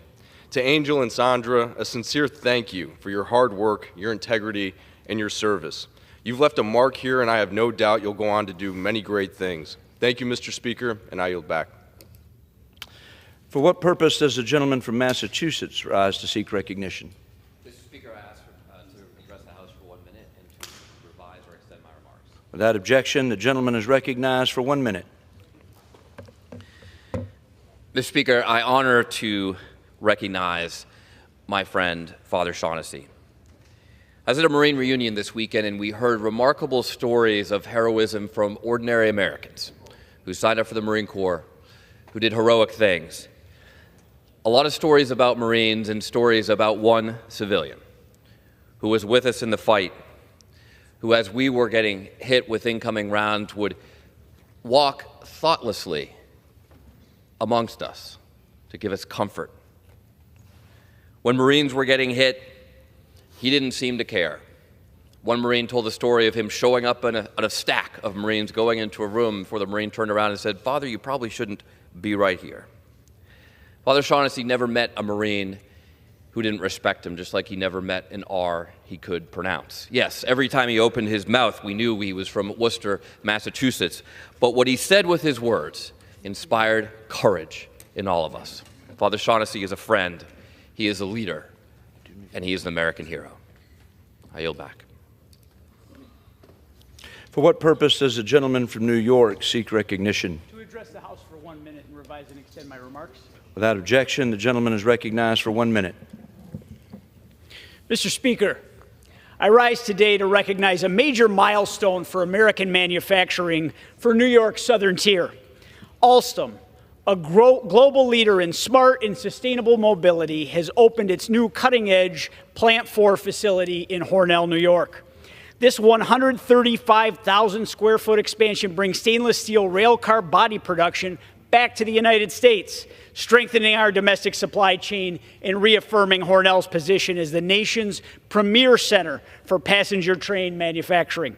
Plant 4 isn't just a facility, it's a symbol of what investment in American industry looks like. It will retain 390 good-paying jobs locally and create 258 new ones for families across my district. These are high-quality, high-tech jobs that provide economic stability and opportunity for the hard-working people of the southern tier. Production will soon begin on 200 multi-level commuter rail cars for Chicago's metro system, proof that what's built in Hornell rolls across the nation. This project is a powerful example of how we strengthen our economy by investing in our communities, empowering our workforce, and leading the way in advanced manufacturing. I commend Alstom for their continued commitment to Hornell and thank the skilled men and women who are driving this legacy forward. Mr. Chairman, I yield back. For what purpose does the gentleman from California seek recognition? I ask unanimous consent to address the House for 1 minute. Please revise and extend my remarks. Without objection, the gentleman is recognized for 1 minute. Mr. Speaker, I rise today to recognize the retirement of a dedicated public servant in California's 31st District. Enrique Zaldivar has served the city of Baldwin Park as Chief Executive Officer since 2021. Demonstrating years of leadership and honoring a commitment to serve the nearly 80,000 residents of Baldwin Park, as the city's first Mexican-American Chief Executive Officer, Mr. Zaldivar paved his own path to enhance city operations and make our community a better place. Throughout his tenure, he helped establish the city's Mexican consulate on wheels, oversaw new public safety upgrades, and brought vibrant programming to the community.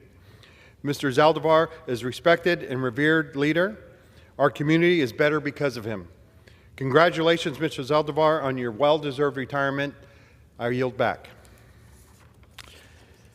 For what purpose does a gentleman from North Carolina seek recognition?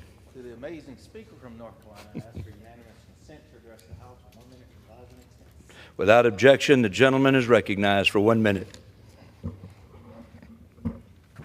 Mr. Speaker, I rise to celebrate the historic 2025 graduating class of Martin County High School. The proud Gators made history with their first graduation since the unification of South Creek High School and Riverside High School. The Gators had their first outdoor graduation ever in the swamp. There were hugs, smiles, dancing, chest bumps, and even tears. A touching moment was when Jaden Wiggins' parents accepted his diploma. Only weeks before he was due to graduate, he was tragically killed in a vehicle accident. Yet his memory remains with his classmates. The graduation exercise not only ended with the turning of the tassels, but also an amazing firework demonstration. The spirit of unity was incredible. I congratulate the parents, teachers, education support professionals, administrators, school board, community, and above all, the students. Congratulations, class of 2025. I yield back. The chair lays before the House a communication. The Honorable, the Speaker, House of Representatives, sir. On June 11, 2025, pursuant to Section 3307 of Title 40, United States Code, the Committee on Transportation and Infrastructure met in open session with a quorum present to consider 30 resolutions included in the General Services Administration's capital investment and leasing programs. I have enclosed copies of the resolutions adopted by the Committee on Transportation and Infrastructure on June 11, 2025. Signed sincerely, Sam Graves, Chairman. This will be referred to the Committee on Appropriations. Pursuant to Clause 12A of Rule 1, the Chair declares the House in recess, subject to the call of the Chair.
The House will be in order.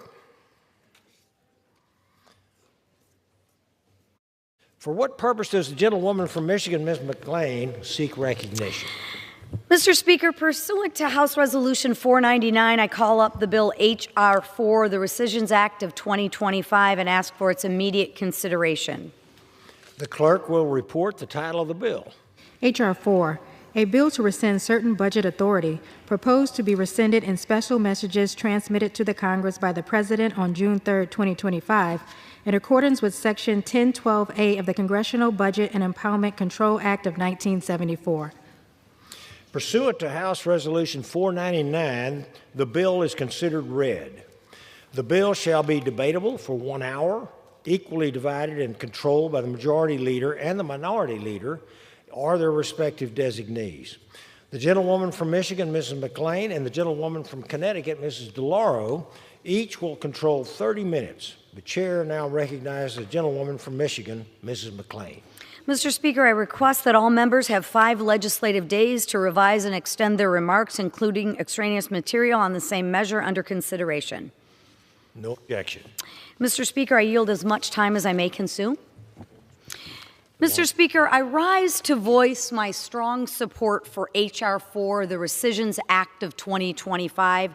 Last November, the American people sent a clear message to Washington. Stop wasting our tax dollars and get our fiscal house in order. The President and House Republicans heard the American people, and we heard them loud and clear. We're keeping our promises to end the waste, the fraud, and the abuse. This rescission package sends $9.4 billion back to the U.S. Treasury. That's $9.4 billion of savings that taxpayers won't see wasted. It's their money, Mr. Speaker. It's along with our One Big Beautiful Bill Act is the first of many important steps House Republicans are taking to rein in wasteful spending. In 2024, the federal government spent over $1.8 trillion, and that's in just discretionary spending. The rescissions are only addressing 0.5% of that total. Democrats would consider this a rounding error. This administration has spent months combing through our federal budget, line by line, identifying waste, fraud, and abuse, and let me tell you, there is a lot. I think the American people would be hard-pressed, or anyone would be hard-pressed to say that the government runs so efficiently that we can't find any more efficiencies. But don't let the fear-mongering from my colleagues on the other side of the aisle fool you.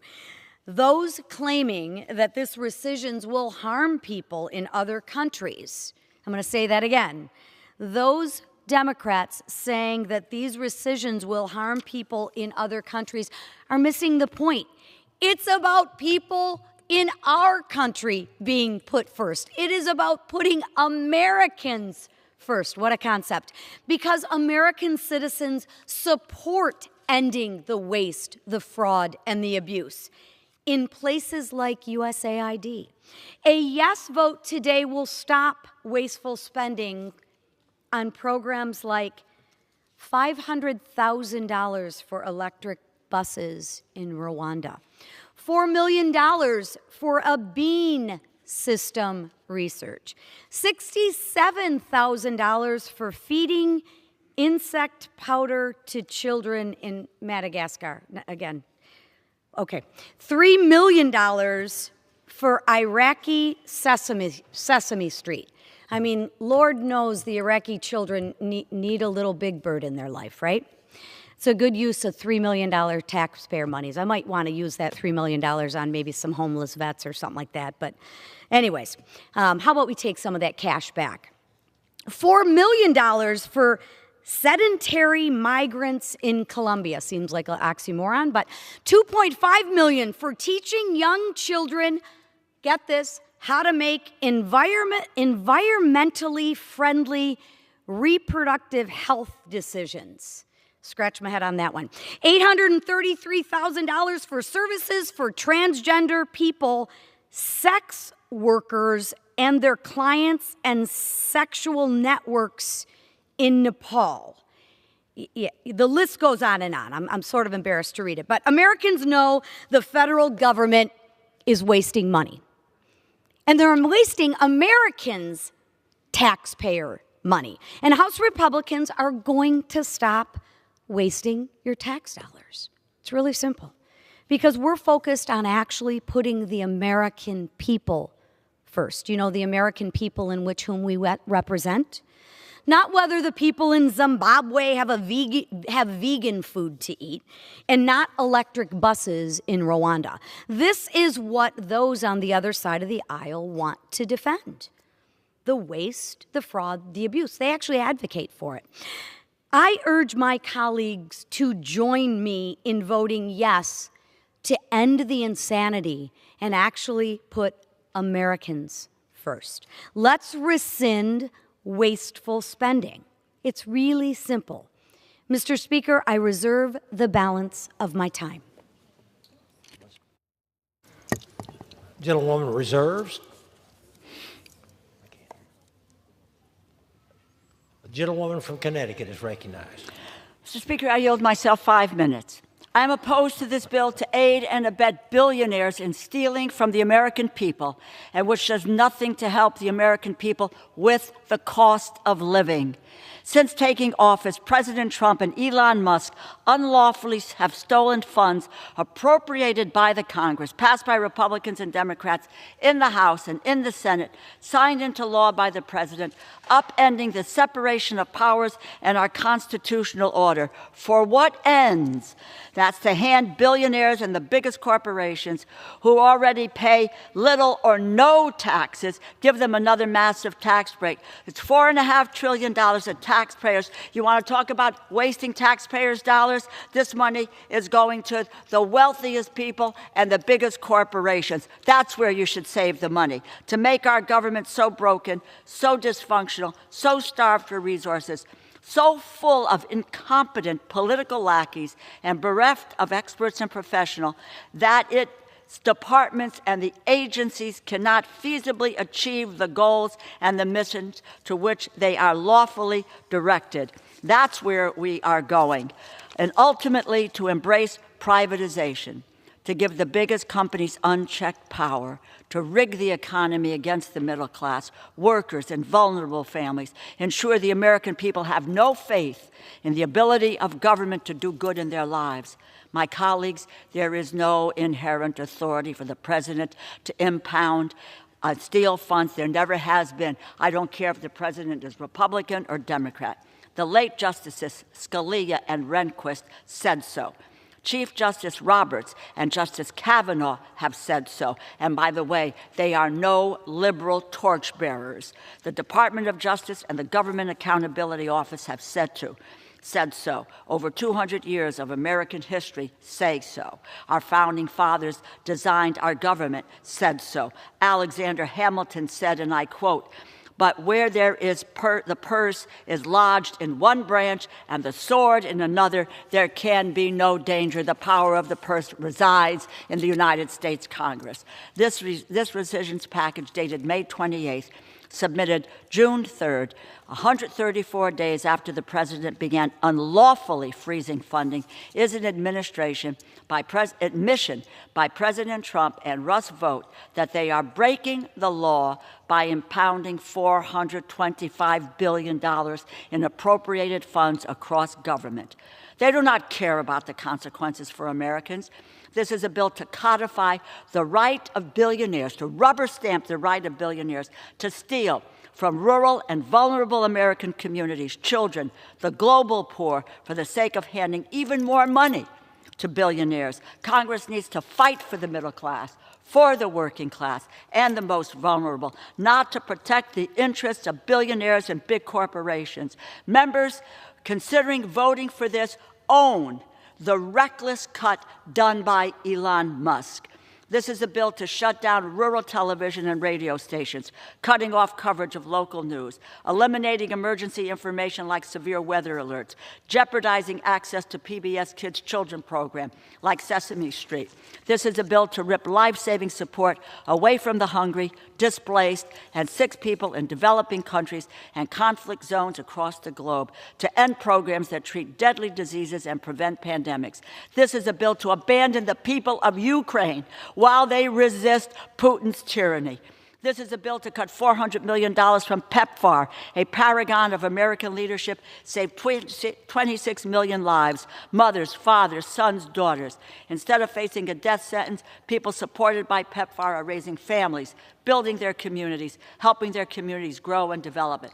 This bill puts America last. When we retreat from the world diplomatically and through our assistance to vulnerable people, America will be alone, without allies, in a less stable world, without the support of the international community. And do you know who will come out ahead? China, Russia, Iran. When people in need see bags of food and flour coming that say USA, that shows the power of the United States. That now will be traded for food aid from China. We are here today considering cuts after months of unlawful empowerment stealing that will conceal a Republican reconciliation bill to make the billionaires in America even more rich. Increase the debt by $3 trillion, you increase the debt. You rip health insurance away from at least 16 million Americans. This bill rescinds $9.4 billion, which Congress just appropriated not even 3 months ago. And now the President is asking the Congress to rubber stamp its proposal to steal from the American people without concern for the consequences.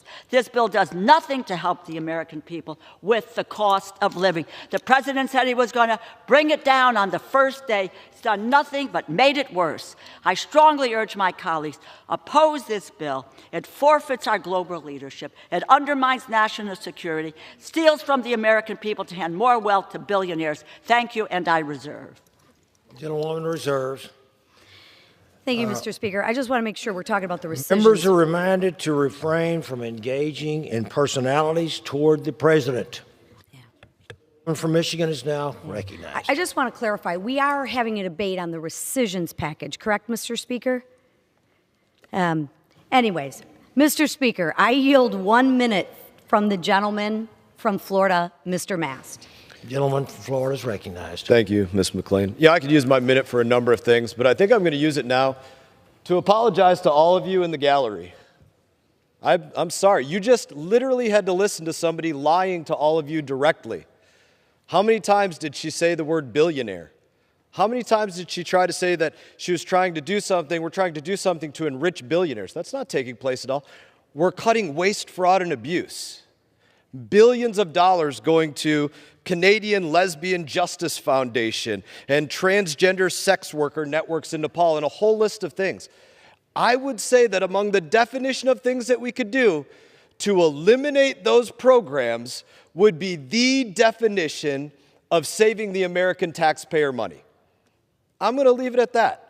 They expect you to believe what they say and not believe what you can see with your own eyes. Let the American people be the judge of whether that's saving you money or whether that's enriching billionaires, ending programs like LGBTQI in the Caribbean and the Balkans and Uganda and all the dollars that we put into trying to support those programs. That is waste, fraud, and abuse. Our American tax dollars should not be spent in that way. I'm sorry that they're lying to you in this way, but we're going to work through all this and work to save you all money. Madam, gentleman's time's expired. I yield you back the remainder of any time that I have. Sorry that you lied to, but you're going to expect to hear more of it. The chair reminds members that the rules do not allow references to persons in the gallery. I reserve. From Michigan reserves. Gentlewoman from Connecticut is recognized. I yield 2 minutes to the gentlewoman from Maine, the distinguished ranking member of the Interior and Environmental Subcommittee of Appropriations, Ms. Pingrid. Gentlewoman is recognized. Mr. Speaker, thank you very much to my good friend from Connecticut for yielding the time. I rise today in strong opposition to this reckless attack on public media contained within this rescission bill and the millions of Americans who rely on and treasure their local public television and radio stations. Every state will feel the impact of this $1.1 billion recession. In fact, 70% of these cuts will directly impact local public media stations, $770 million, including more than $4 million to my state alone. In rural states like Maine, local stations and networks like Maine Public are often the most accessible and sometimes the only source of news and information. Whether it's children's programs like Sesame Street and Daniel Tiger, high school basketball tournament coverage, or trusted news shows like Maine Calling, public media has been a vital part of Mainers' lives for generations. Speaking of lives, these stations literally saves lives. Wildfire evacuations, missing child alerts, winter storm warnings, which are pretty common in Maine. If there's an emergency in your town, chances are the local public media station is sounding the alarm and giving you the information you need to stay safe. The purpose of public media is to inform, educate, engage.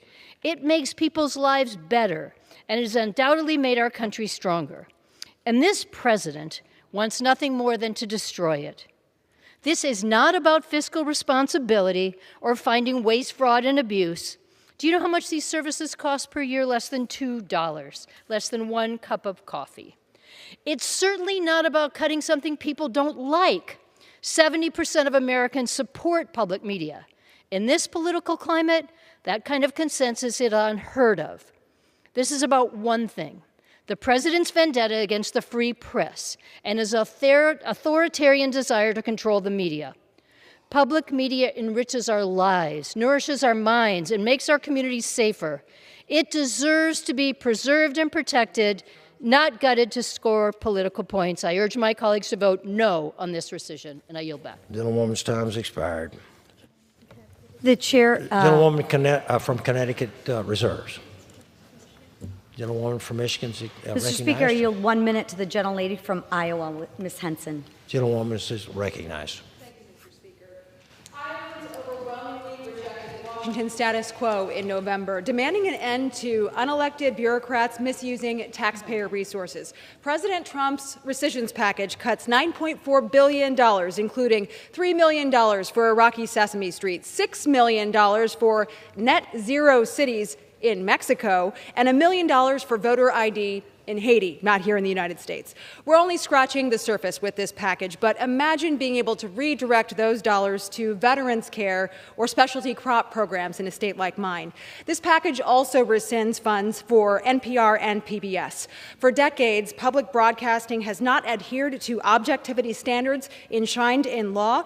It has pushed biased narratives and forced inappropriate content on children, like a movie celebrating the sex change of a child and a feature on the racial origins of fat phobia, whatever that means.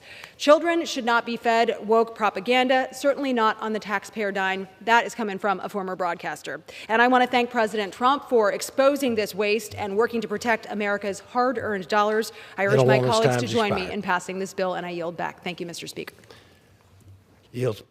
Gentleman reserves. The gentlewoman reserves. Gentlewoman Mr. Speaker, from Connecticut I yield 1 minute to the recognized. gentleman from Tennessee, Mr. Cohen. Gentleman's recognized. Thank you very much. If there was fraud, there'd be arrests. There's not fraud, there have not been arrests. You're depending on the word of Mr. Musk, who took out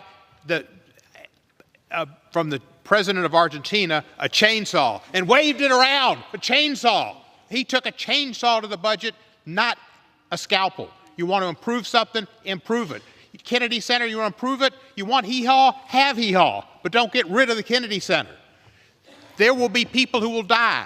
This bill is good for Russia and China and undertakers because it's going to have people dying.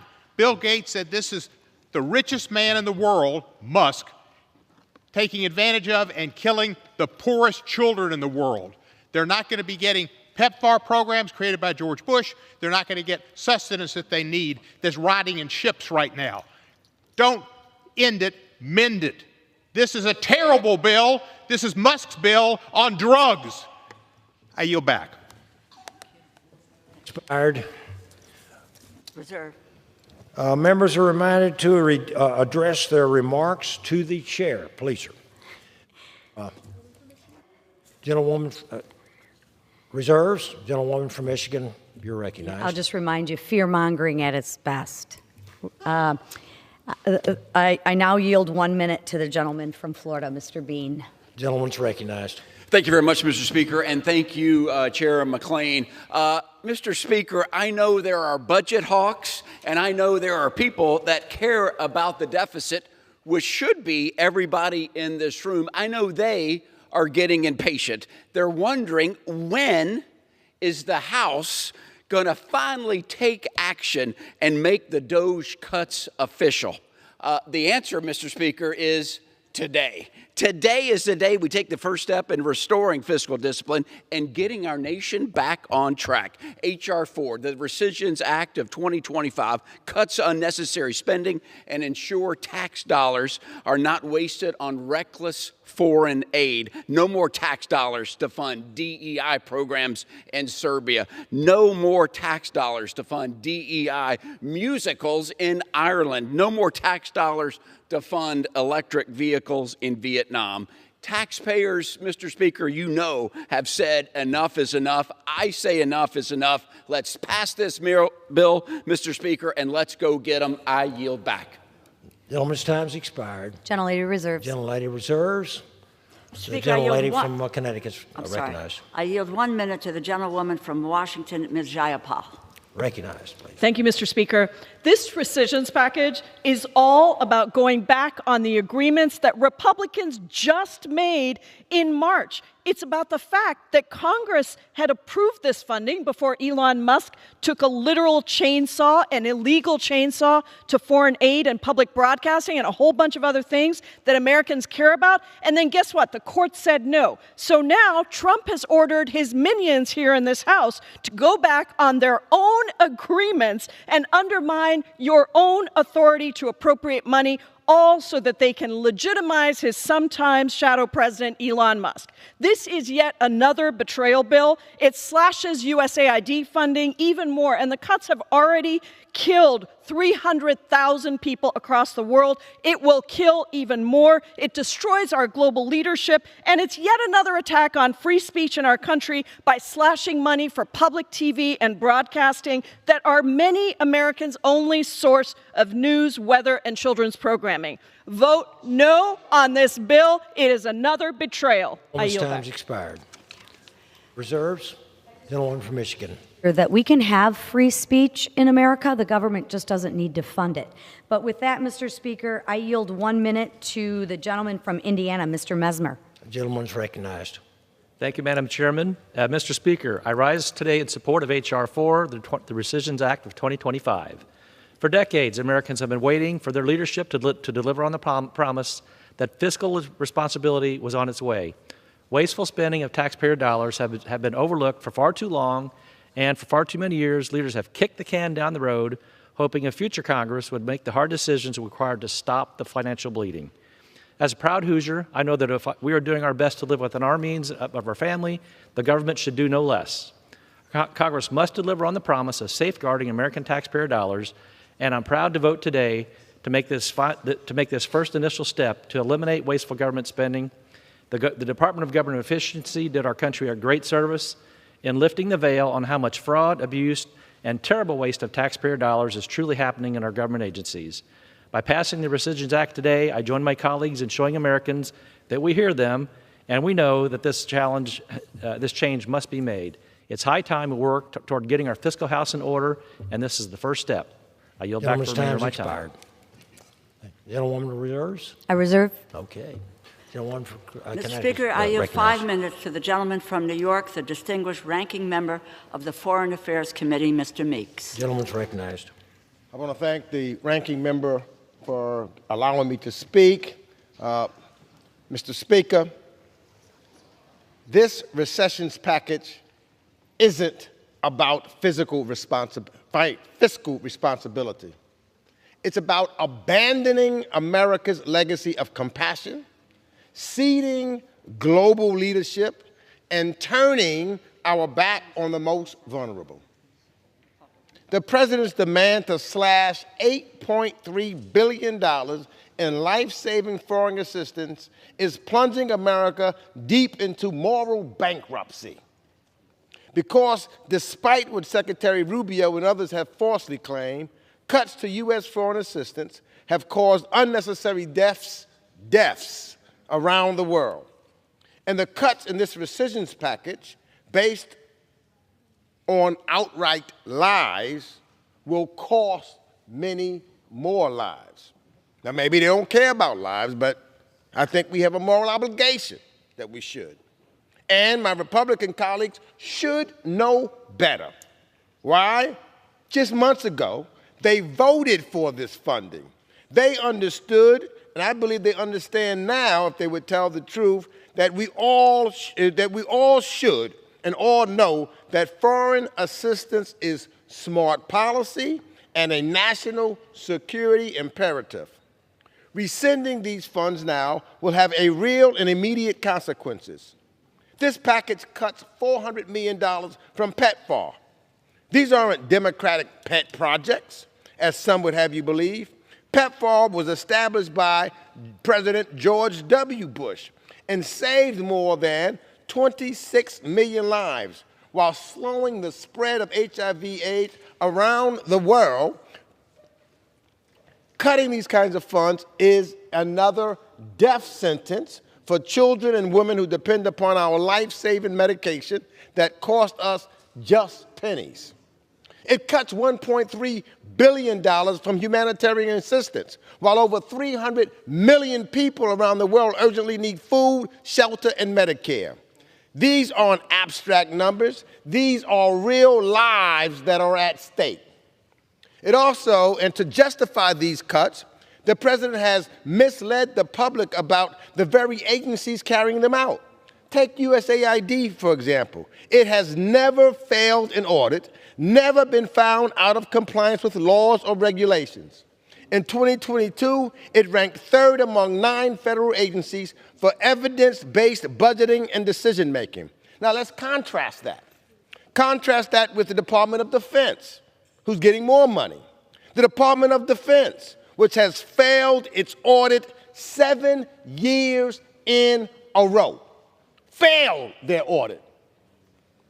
So if this was truly about waste, fraud, or abuse, we'd be having a lot different conversation here this afternoon.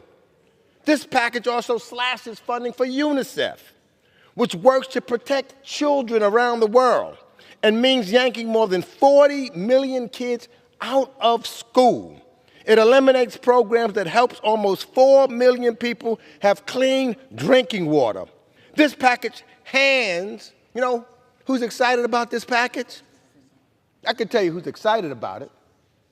China, Russia, North Korea, Iran.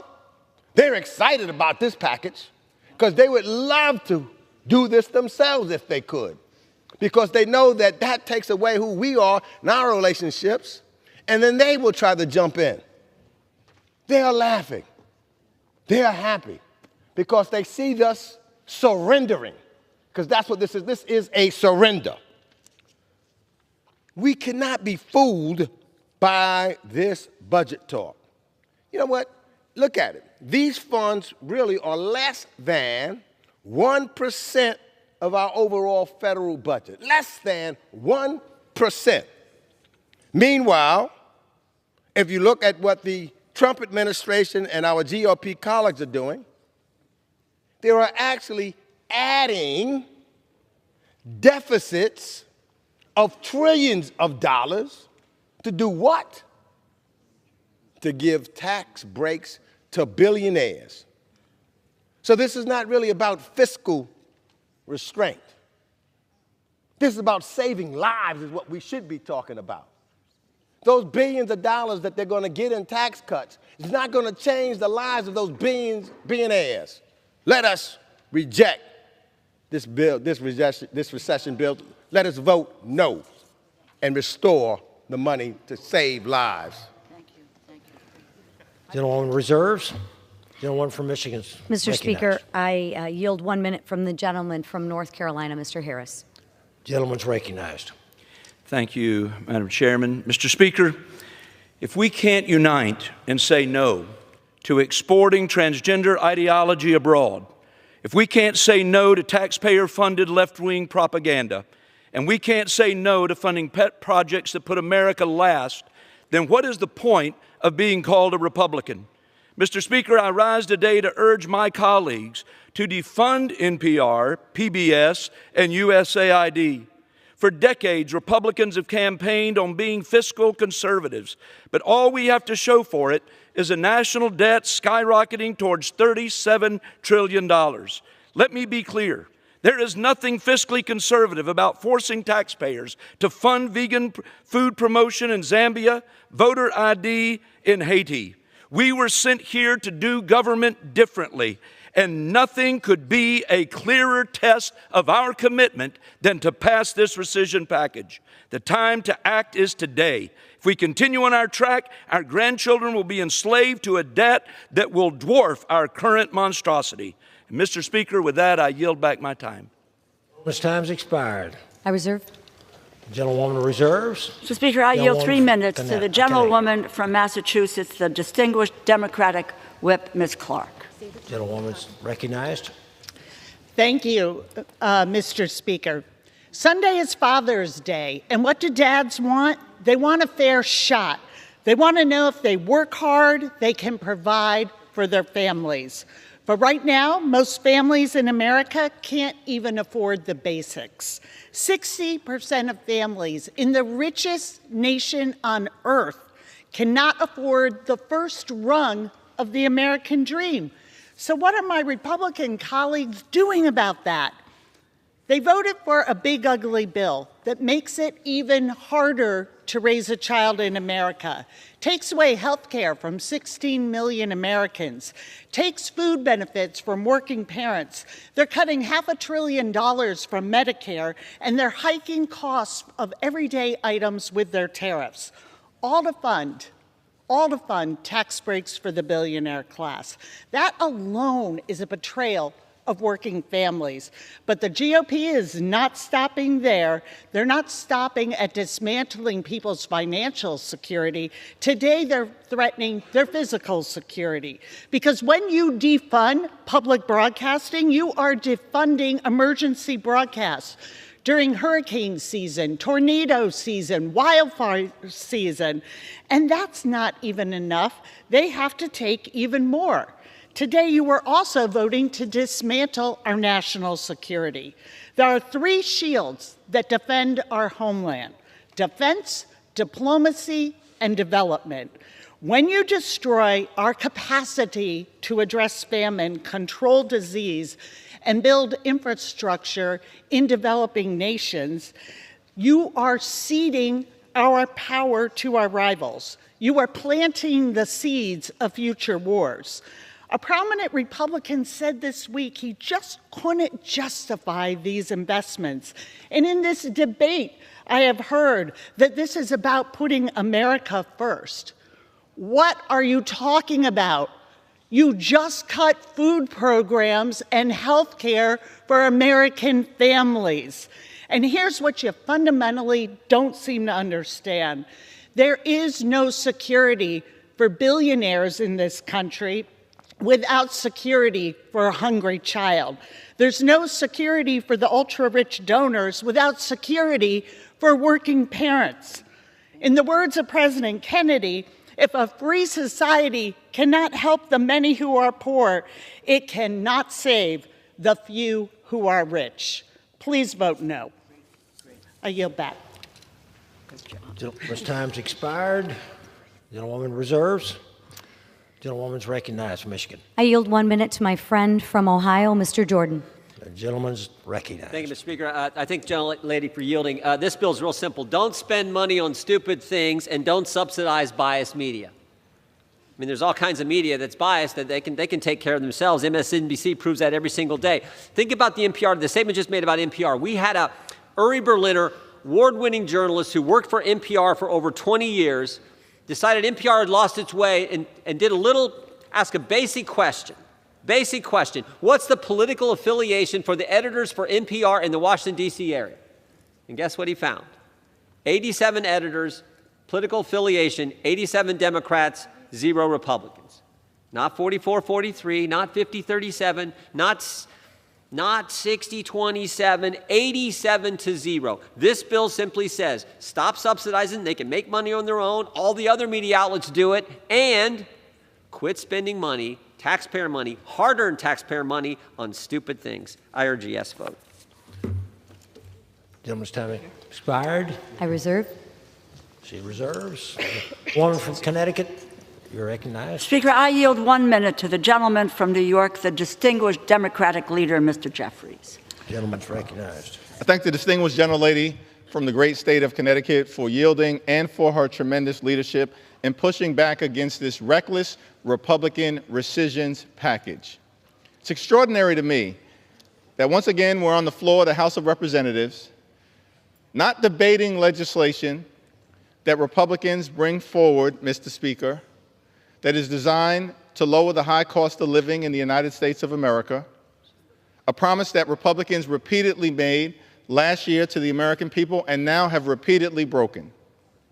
Throughout this Congress, not a single bill has been brought to the House floor by my Republican colleagues that addresses the high cost of living in the United States of America. Not a single bill.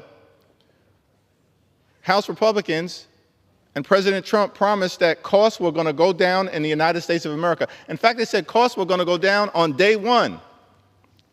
But we know that costs haven't gone down in this great country, Mr. Speaker. Costs have gone up. And America is too expensive. Housing costs are too high. Grocery costs are too high. Utility costs are too high. Child care costs are too high. Insurance costs are too high. America is too expensive. And Republicans have decided that in the face of this affordability crisis in the United States of America, that they are going to undermine America's ability to protect our national security through the exercise of soft power and addressing in a bipartisan way the HIV and AIDS epidemic, a program that was first put into place by President George W. Bush and has saved the lives of millions of people across the world and, of course, people here at home by fighting against this epidemic. America is made safer when we are able to invest in diplomacy and development and democracy across the world, particularly in the face of aggressive efforts by China and Russia and other malignant actors to move the world in a different place. So this reckless Republican rescissions package will undermine America's national security, undermine public health here in this country and across the world. And it actually represents an attack on children. This is extraordinary to me. We're on the floor of the House of Representatives, not debating legislation that is designed to make this country and our economy more affordable, but actually debating legislation that targets Elmo and Big Bird and Daniel Tiger and Sesame Street. That's what we're doing by going after public broadcasting in the United States of America. Sesame Street has a letter of the day. I believe the letter of the day today is C. How appropriate. Because this Republican bill is cruel and it cuts children's programming all across the country. How can this be? That your priority right now as Republicans do nothing on the economy, nothing to make life more affordable, nothing to address the high cost of living. Instead, Republicans are attacking Elmo and Sesame Street and Big Bird and Daniel Tiger. Your priorities are all wrong. And this is on top of a GOP tax scam, Mr. Speaker, where Republicans are trying to visit on the American people the largest cuts to health care in American history, targeting Medicaid, Medicare, the Affordable Care Act, the Children's Health Insurance Program, and women's health by trying to defund Planned Parenthood. That's what Republicans in this Congress are trying to do through the GOP tax scam, this disgusting abomination, the one big ugly bill. And you're going after school lunch programs for children, supplemental nutritional assistance for children, and now children's programming. Doesn't suggest to me that my colleagues on the other side of the aisle are actually trying to strengthen families. This legislation would weaken families, weaken our ability to lead throughout the free world, and weaken public health and safety for everyday Americans and people all across this country. And so, Mr. Speaker, I urge a no vote. And also, I'm hopeful that my colleagues at some point on the other side of the aisle will actually decide to focus on the issues that matter, to lift children up, not target them, to lift families up, not target them, to lift older Americans up, not target them, to lift veterans up, not target them, to lift health care for everyday Americans up and not target them. That's what House Democrats will continue to do on behalf of the American people. It's high time that our Republican colleagues join us. Vote no against this reckless Republican rescissions package. I yield back the balance of my time. Gentlewoman from Connecticut reserves. Gentlewoman from Michigan. Thank you, Mr. Speaker. Fear-mongering at its best, but I will reserve 1 minute for my friend, Mr. Davidson from the great state of Ohio. Gentleman's recognized. Thank you, Mr. Speaker. America's resources should always serve America's interests. 22 rescissions to wasteful foreign aid and biased media totaling $9.4 billion is a good start. I commend this legislation because the national debt, as it climbs towards $37 trillion, U.S. taxpayers deserve a government that serves them, not radical policies abroad or at home. The reality is the radical left has seized these institutions and wielded them for an agenda that doesn't serve America's interest. Wasted government revenues siphoned off the backs of Americans' tax dollars should not be tolerated. I commend the $1 billion rescission to the Corporation for Public Broadcasting. Taxpayer funding for woke media entities is absurd. NPR and PBS already have a business model that doesn't need to rely on 150 million Americans' taxed income. It does not need to promote any agenda, including their radical agenda, with stuff like what to do if you experience a microaggression or some other promotion of their agenda. Additionally, international institutions have abandoned their original missions to promote development in exchange for radical gender ideology and climate priorities. That's why I support the rescissions package, and I urge support for the bill. Gentlewoman's recognized. Reserves. Gentlewoman from Connecticut. Mr. Speaker, I yield 5 minutes to the gentlewoman from Florida, the distinguished ranking member of the State and Foreign Operations Subcommittee, Gentlewoman Ms. is Frankel. recognized. Thank you, Mr. Speaker. Thank you, Madam Ranking Chair of the Appropriations Committee. Mr. Speaker, I rise today in fierce opposition to the Republicans' reckless rescission bill, a backdoor scheme to claw back critical federal funding that protects America's global leadership, public safeguards, and trusted public broadcasting, all while bypassing congressional constitutional authority.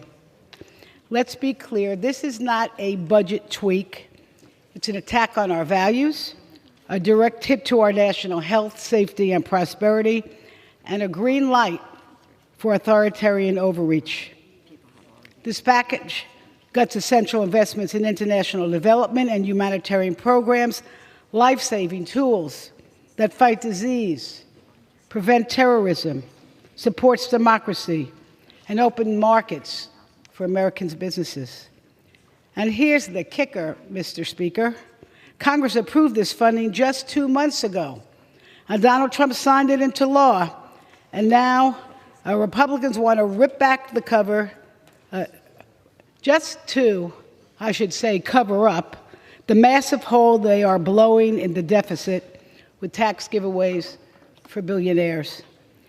Their so-called fiscal responsibility comes at the expense of starving children, crumbling democracies, public-private partnerships that have changed American innovation to solve the world's toughest challenges. Foreign assistance, which has long represented just about 1% of our national budget, it's not charity, it's strategy. Don't take my word for it. Military leaders from both parties have warned us for years. If we fail to lead with soft power, we'll end up paying in blood, bombs, and more boots on the ground. Cutting foreign assistance will deepen desperation, fuel extremism, push fragile societies towards collapse. And when that happens, we all pay the price. Refugee crises surge, diseases spread, trade routes shut down, our troops and diplomats face greater danger, and our homeland security is weakened. And here's an example of what's on the chopping block. PEPFAR, which has saved over 26 million lives and nearly 8 million babies from being born with HIV. Food assistance, which stabilizes communities and creates agricultural markets. Public-private partnerships that channel American innovation to solve the world's toughest challenges. And let's talk what happens and what is happening when we pull back. When the United States steps away, others step in, and not with good intentions. China is flooding developing countries with infrastructure loans and digital surveillance systems. Russia is exporting mercenaries and disinformation. And why we're debating whether to send a bag of rice or clean water pump, our adversaries are buying influence. They're forging military alliances and rewriting the rules of global engagement. It's not theoretical. This is happening right now. Take Africa, for example, a region poised to become, listen to this, 1/4 of the world's population. U.S. assistance has helped build stability there through nutrition programs, education, and public health. But if we walk away now, we're not just abandoning our values, we're surrendering one of the world's fastest growing marketplaces to China. So let's be clear. Regions we assist aren't just aid recipients, they're emerging economies and future trading partners. And pulling back the door opens these regions for authoritarian regimes like China to dominate the future commerce, connectivity, and development. This is not just cruel, it's strategically self-defeating and economically foolish.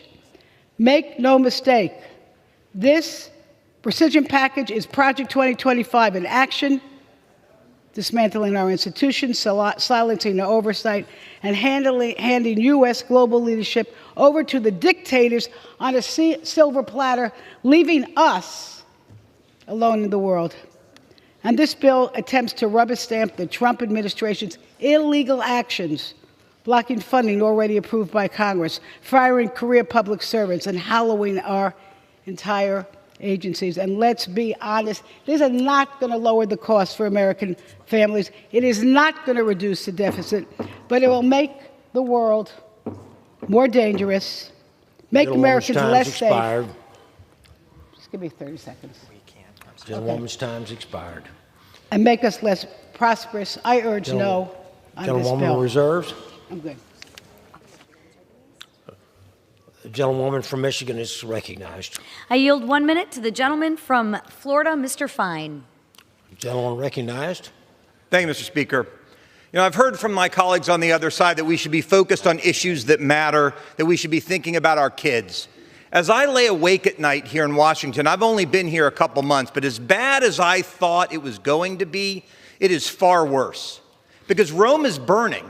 And too many people in this building say that's a great opportunity to roast marshmallows. See, the fact of the matter is if we can't make these cuts, which are as simple and as easy as you would think, $6 million to fund media in Gaza, funding PBS and NPR, even if it was a good idea, you can't do it when you're borrowing trillions of dollars a year. If we can't make these cuts, which should be the easiest imaginable cuts, then there's no hope for us. So I am grateful to my leadership for bringing this forward. I am grateful for President Trump doing it. But make no mistake, this is only the first step if we want to put out the fire. Thank you, Mr. Speaker. Gentleman's time's expired. Mr. Speaker, I reserve. Reserved. Gentlewoman from Connecticut is recognized. Mr. Speaker, I yield 1 minute to the gentlewoman from Illinois, Ms. Kelly. Gentlewoman's recognized. Thank you, Ranking Member DeLauro. Mr. Speaker, I rise in opposition to President Trump's rescission package that steals $400 million from PEPFAR, a life-saving global health program. Let me remind my colleagues that PEPFAR is a bipartisan effort first led by Congresswoman Barbara Lee and signed by President George W. Bush. It has been reauthorized on a bipartisan basis 4 times. Right now, Republicans who are supportive of PEPFAR are calling the White House seeking assurances that it will be protected. Do not listen to the president's empty promises. Nothing in this bill protects PEPFAR. If I were to put it simply, PEPFAR saves lives. It has already saved 26 million lives. That's indisputable, and it should be enough to continue to fund one of the most successful global health programs in history. If I cannot appeal to my colleagues' humanitarian side, perhaps they will listen to all the ways PEPFAR serves American interests. PEPFAR is a cornerstone of global health progress and U.S. diplomacy. If Congress was to bow to President Trump's demands to pull PEPFAR, funding would leave gap. For this reason, I will offer a motion to recommit this bill back to committee if the House rules permit it. I would have offered the motion with an important amendment to this bill. My amendment would strike the PEPFAR rescission. I ask unanimous consent to insert this into the record. Gentlewoman's time's expired. Gentlewoman from Connecticut reserves. Gentlewoman from Michigan recognized. Thank you, Mr. Speaker. I yield 1 minute to the sponsor of the bill, the gentleman from Louisiana, the majority leader of the House, Mr. Steve Scalise. The gentleman is recognized. Thank you, Mr. Speaker, and I thank my friend, our conference chair, Ms. McClain, for managing this time on this important bill. And, Mr. Speaker, a lot of people come up here and they talk about trying to get America's fiscal house in order, about the idea of getting back to balanced federal budgets. I don't know many people here who are against it. I know when we later in this Congress put a bill on the floor to require a balanced federal budget, there will be many Democrats, Mr. Speaker, who will vote no on that, because when it comes time to actually put your votes on the board to back up the principles that most Americans relish, they walk away. They won't be there when it actually matters. You know, everybody can talk about cutting wasteful spending, and even if you don't necessarily agree that it's wasteful spending, and what we're bringing today is wasteful spending, but even if you think, okay, might not be as bad as some other things you don't agree with, we all have to agree, Mr. Speaker, that as we just saw a few weeks ago, Moody's downgrade the credit rating of the United States. Wasn't a recommendation, Mr. Speaker, wasn't a warning that, gee whiz, if you folks don't get your fiscal house in order, this might happen. They actually did it. They downgraded the credit rating of the United States because spending has to get under control. And the party over there that spent the last 4 years under President Biden spending like drunken sailors, and all due respect to drunken sailors, because they don't spend this bad. But the trillions of dollars of debt that were racked up had consequences, Mr. Speaker. It had consequences not only in terms of our national debt, it affected the pocketbooks of families all across America, because that spending, bloated spending in Washington, money we don't have, by the way, increased inflation to the point where people couldn't even go to the grocery store to fill up their carts. They couldn't afford to go to the gas station to fill up their cars. They couldn't afford to take out a loan to buy a house because interest rates had gotten so high that today we're spending more money servicing our interest than we are on America's national debt. These are all real, dramatic facts that concern most Americans. And they say, thank goodness, Congress is finally bringing a bill to the floor to start cutting some spending that aren't priorities.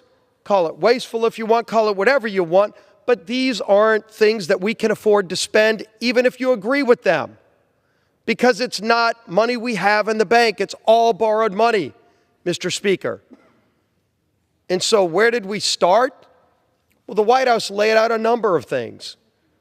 But they looked at that USAID program. They didn't gut the whole thing. But they said there are a number of things that are being done that just don't represent the values of the United States and are being done in foreign countries while we don't have our fiscal house in order here in America. So how about we start there? And I know the Democrats on the other side are acting like, oh my God, the world's going to stop spinning on its axis if this spending goes away. So why don't we talk about some of the spending that will go away? Again, borrowed money, not money we just took out of the bank, money we borrowed from countries like China to spend on that is a debt to our kids. So each one of these I list, Mr. Speaker, you should ask.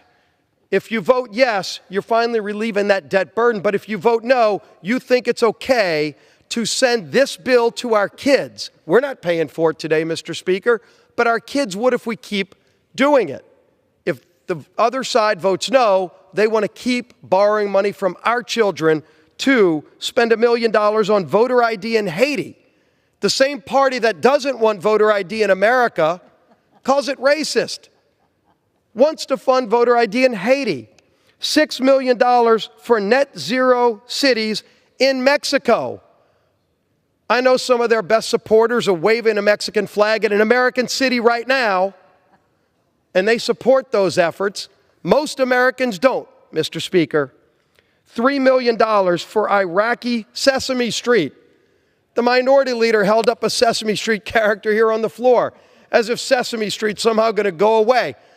I was just watching a commercial on TV yesterday where the Cookie Monster was actually doing an advertisement for Netflix because a private company is paying money to run Sesame Street.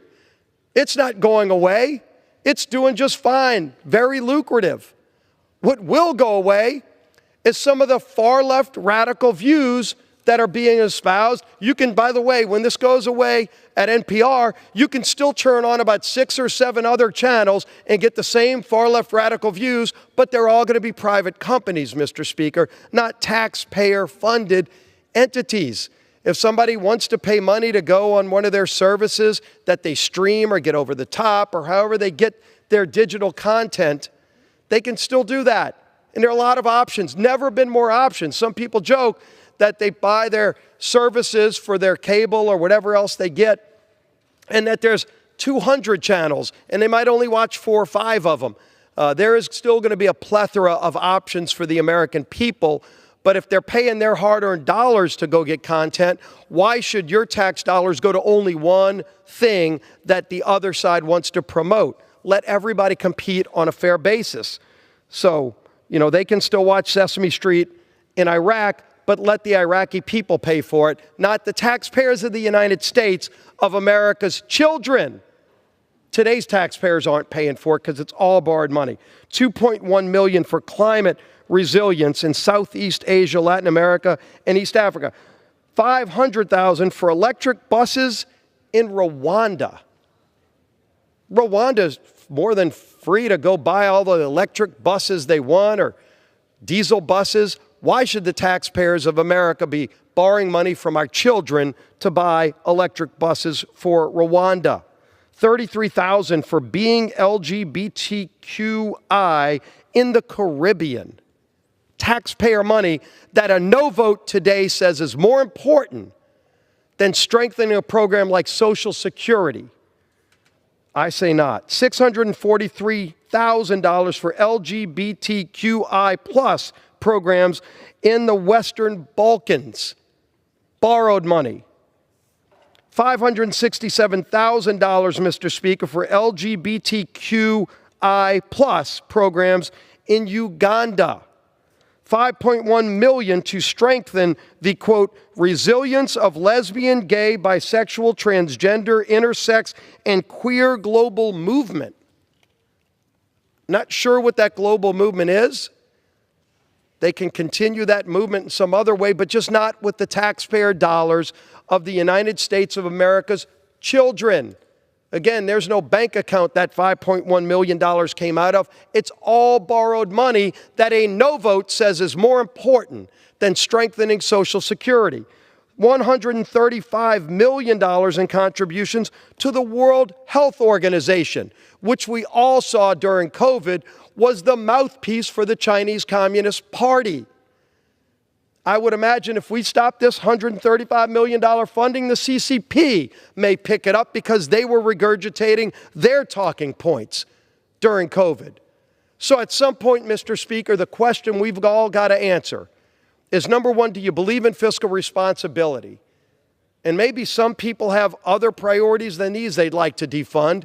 But if you think these are all things that are worth borrowing money from our children to fund, then that's what the no vote represents. If you think it's time we start somewhere, and here's the place to start, not to finish, just the beginning, to finally start getting control over spending and respecting those families who are working hard, who are working 2 shifts at the diner to pay taxes on tips that will soon go away if our One Big Beautiful Bill passes, or somebody who's working overtime because you want to send your kid to college and you find out this is where your taxpayer dollars are going and you're disgusted and say, when will somebody do something about it? Today's the day to do something about it. Talk is cheap. Put the action on the floor. Let's finally get control over spending.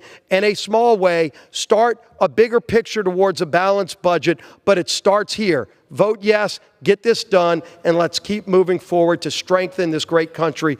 With that, I urge a yes vote and yield back, Mr. Speaker. Gentlewoman from Michigan is recognized. Reserved. She reserves. Gentlewoman from Connecticut. Speaker, I yield 1 minute to the gentleman from Texas, Mr. Doggett. Gentleman is recognized. Where lies are king, the truth is the enemy. Institutions that spread knowledge are defamed as enemies of the people. NPR and PBS are targeted here today precisely because they are so good at delivering the truth. Like millions, I tune in to both of them daily. Trump tweets radical left monsters that so badly hurt our country. What hurts Trump are facts when he demands flattery. This attempt to quash thorough, objective NPR and PBS reporting is a sign of Trump's weakness, of his drive toward tyranny. Trump doesn't want a country of engaged, informed Americans. He prefers those who salute on command, like for his North Korean-style, taxpayer-funded, wasteful $45 million birthday bash this Saturday. Reject these dangerous DOGE cuts and defend the right of the American people to know. I yield back. Members are reminded to refrain from engaging in personalities toward the president. Gentlewoman from Connecticut reserves. Reserve. Gentleman from Michigan is recognized. Gentleman from California, Mr. McClintock. Mr. Speaker, this is the first of what needs to be many rescission bills stopping the waste of public funds. The absurd expenditures the Majority Leader just listed speak volumes about the scandalous corruption and carelessness of a bloated government. Every dollar comes from working American families struggling to pay both their bills and their taxes. Now, this waste is enabled by 2 classes of expenditures that we should forswear forever. One is grants, cash handouts to political favorites with little accountability or oversight, whether directly or through agencies like USAID. The other is subsidies that replace the judgment of consumers with that of politicians, distorting the flow of capital from its highest and best use. As we express our outrage at this waste and take this first step to claw it back, let us remember that Congress approved all of it, and it's time that we repented before we bankrupt our country. I yield back. Gentleman from Michigan reserves. Reserve, Mr. Speaker. Gentleman from Connecticut is recognized. Mr. Speaker, I yield 1 minute to the gentleman from Virginia, Mr. Byer. Gentleman is recognized. Thank you, Mr. Speaker. Mr. Speaker, people will die. And that's not hyperbole, it's reality. When you cut PEPFAR, which is the signature program of President George W. Bush, created to eradicate the AIDS epidemic, people will die. And OMB Director Russ Vought confirmed that the bill cuts PEPFAR by $400 million. When you cut funding to family planning programs, tens of millions will be denied modern contraceptives, resulting in millions of unintended pregnancies, tens of thousands of preventable pregnancy-related deaths. When you cut funding for international peacekeeping and to people escaping violence, people will die. When we reduce development assistance that ensures people have access to food and clean water, people will die. When you cut money to Ukraine for food security and energy grid resilience, more people will die in their war against the Russian invasion. USAID is our strongest soft power vehicle. And even if you don't care about how many people will die, it's one of our strongest assets to saving money by decreasing military conflict risk. And I also want to speak up for the Corporation for Public Broadcasting, critical kids' educational programs. This bill is bad for America. People will die, and I yield back. The gentleman reserves. The gentleman from Michigan is recognized. Okay, Mr. Speaker, I can't take the fear-mongering anymore. Let me correct the truth with the other half of the truth. We're talking about PEPFAR, $4.4 billion, and we're talking about cutting less than 1% from that whole entire program. We're not saying that you have to cut AIDS. Perhaps let me tell you what other programs we could cut for the American people. You're saying that people are going to die because you want to cut the funding. We're not saying that, so how about we do this? How about we cut $3 million for circumcisions, vasectomies, and condoms in Zambia? How about that? How about we cut $5.1 million that is used to strengthen the resilience of lesbian, gay, bisexual, transgender, intersex, and queer global movements? I got an idea. How about we, instead of spending it there, how about we spend that money and invest in the American healthcare? I could go on, but this fear-mongering has absolutely got to stop. With that, I'm going to yield 1 minute to my friend, Mr. Smucker. Members are reminded to address their remarks to the chair. The gentleman is recognized. Mr. Speaker, this bill represents a tiny fraction of the total we are spending annually. It's a tiny fraction, 0.2%, 1/5 of a percent of what President Biden added to the debt over the last 4 years. Yet Democrats are saying that these savings are cruel, that they literally said this will destroy America as we know it. No one outside of the Beltway will take them seriously. Have my Democrat colleagues even looked at what's in this bill before attacking? Is it cruel to suggest that American taxpayers shouldn't have to pay $60,000 to celebrate DEI in the Netherlands, or $30,000 to foster, quote, queer feminist discourse in Albania?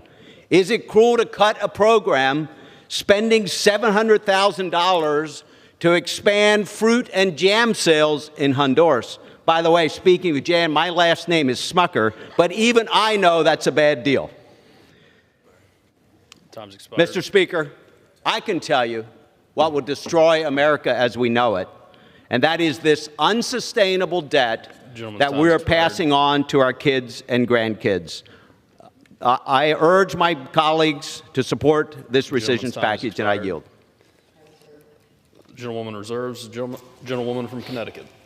Mr. Speaker, I yield 1 minute to the gentleman from California, Mr. Sherman. The gentleman is recognized.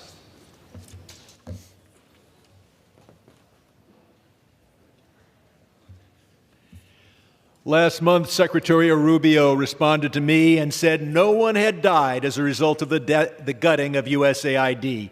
But Boston University School of Public Health shows us that 300,000 people have died already because they were cut off from food and medicine for tuberculosis, AIDS, and malaria. And the Center for Global Development says that 3.3 million preventable deaths will occur because of the gutting of USAID. But they won't just die there, Americans will die too. Because when malaria, tuberculosis, and AIDS infect anyone in the world, those diseases replicate, they mutate, and they migrate back here in more virulent forms. Evan Anzu, a 5-year-old boy, was cut off from his HIV medications in February and died. He is the first to die at the hands of Elon Musk and Donald Trump. Mr. Speaker, I ask that we rise. I ask unanimous consent that we observe a full minute of silence in the memory of this child victim. I ask unanimous consent.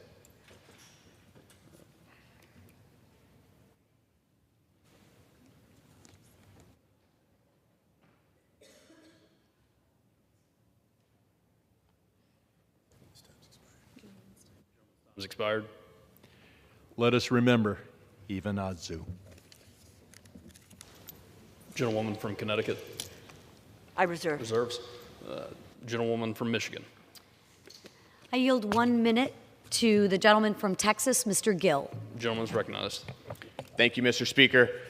If Fox News or talk radio or any other conservative media outlet came to me and asked us if we should provide them with taxpayer-funded handouts, I would say no, and I believe that most of my colleagues would as well. I certainly think that far-left propaganda outlets like NPR should be defunded. Remember, this is an outlet that believes writing articles about fat phobia and queer animals constitute serious journalism. They have the right to say whatever they want to, but they do not have the right to our tax dollars. And to my colleagues who say that this is only a small part of our budget, I would ask them, what outside of border security and national defense would they like to cut from our budget? They've never seen a foreign country they don't want to shower with our tax dollars or an illegal alien that they don't want to give welfare to. This is a logical first step to get our finances under control, and I urge my colleagues to vote for this rescissions bill. Thank you. I reserve. Gentleman from Michigan reserves. The gentleman from Connecticut is recognized. Mr. Speaker, I yield 1 minute to the gentleman from Rhode Island, Mr. Magaziner. Gentleman from Rhode Island is recognized. Mr. Speaker, more than any other day I have been in Congress, the cruelty of the Trump administration and the Republican majority is on display. They are asking us to rubber stamp Elon Musk's cuts to PEPFAR, which saves millions of lives treating people with HIV, funding for clean water, funding to fight malaria, fighting to help people starving from famine. And Donald Trump and Republicans are doing this at the same time they're giving trillions of tax cuts to the rich. And while they're at it, they're also cutting educational programming for children like PBS. Why are they doing this? Not to reduce the deficit, because this $9 billion is a fraction of the tax cuts they are trying to pass for billionaires. This is the richest people in the world taking food and medicine away from the poorest children in the world. I have news for Elon Musk and Donald Trump and the billionaires. No matter how much money you have, no matter how many poor people you take food and medicine away from, it will not fill that hole inside of you. To my colleagues from the House, history will judge us today. You have a chance to be heroes. Vote no. Gentlewoman from Connecticut yields. The gentlewoman from Michigan is recognized. I reserve. Gentlewoman. Reserve, sorry. Thank you. Mr. Speaker, I yield 1 minute to the gentleman from North Carolina, Mr. McDowell. Gentleman from North Carolina is recognized. Mr. Speaker, today we do what lifelong bureaucrats in this town fear most. We cut their funding. For far too long, Washington bureaucrats have taken advantage of the American taxpayer, sending their hard-earned money to fund the corrupt foreign aid complex and pushing government funding for educational programs that groom our children. That stops today. The Recissions Act of 2025 is not just a bill, it's a part of a much larger course correction. This bill rips back over $9 billion from the clutches of globalist NGOs, projects that fund radical gender ideology and the Green New Scam. The great people of North Carolina didn't send me here to manage decline. They sent me here to help President Trump usher in the new golden age. So let the left scream. Let the media moan and groan. But today we are putting Americans first and looking out for their hard-earned tax dollars. I urge a yes vote and yield back. Mr. Speaker, I reserve. Gentlewoman from Michigan reserves. The gentleman from Connecticut is recognized. Mr. Speaker, I yield 1 minute to the gentlewoman from California, Ms. Kamlager Dove. Gentlewoman from California is recognized. Mr. Speaker, I rise in strong opposition to this package. It is embarrassing. It is trifling. This is a funding package that Republicans actually agreed to and voted on last Congress when they were in the majority.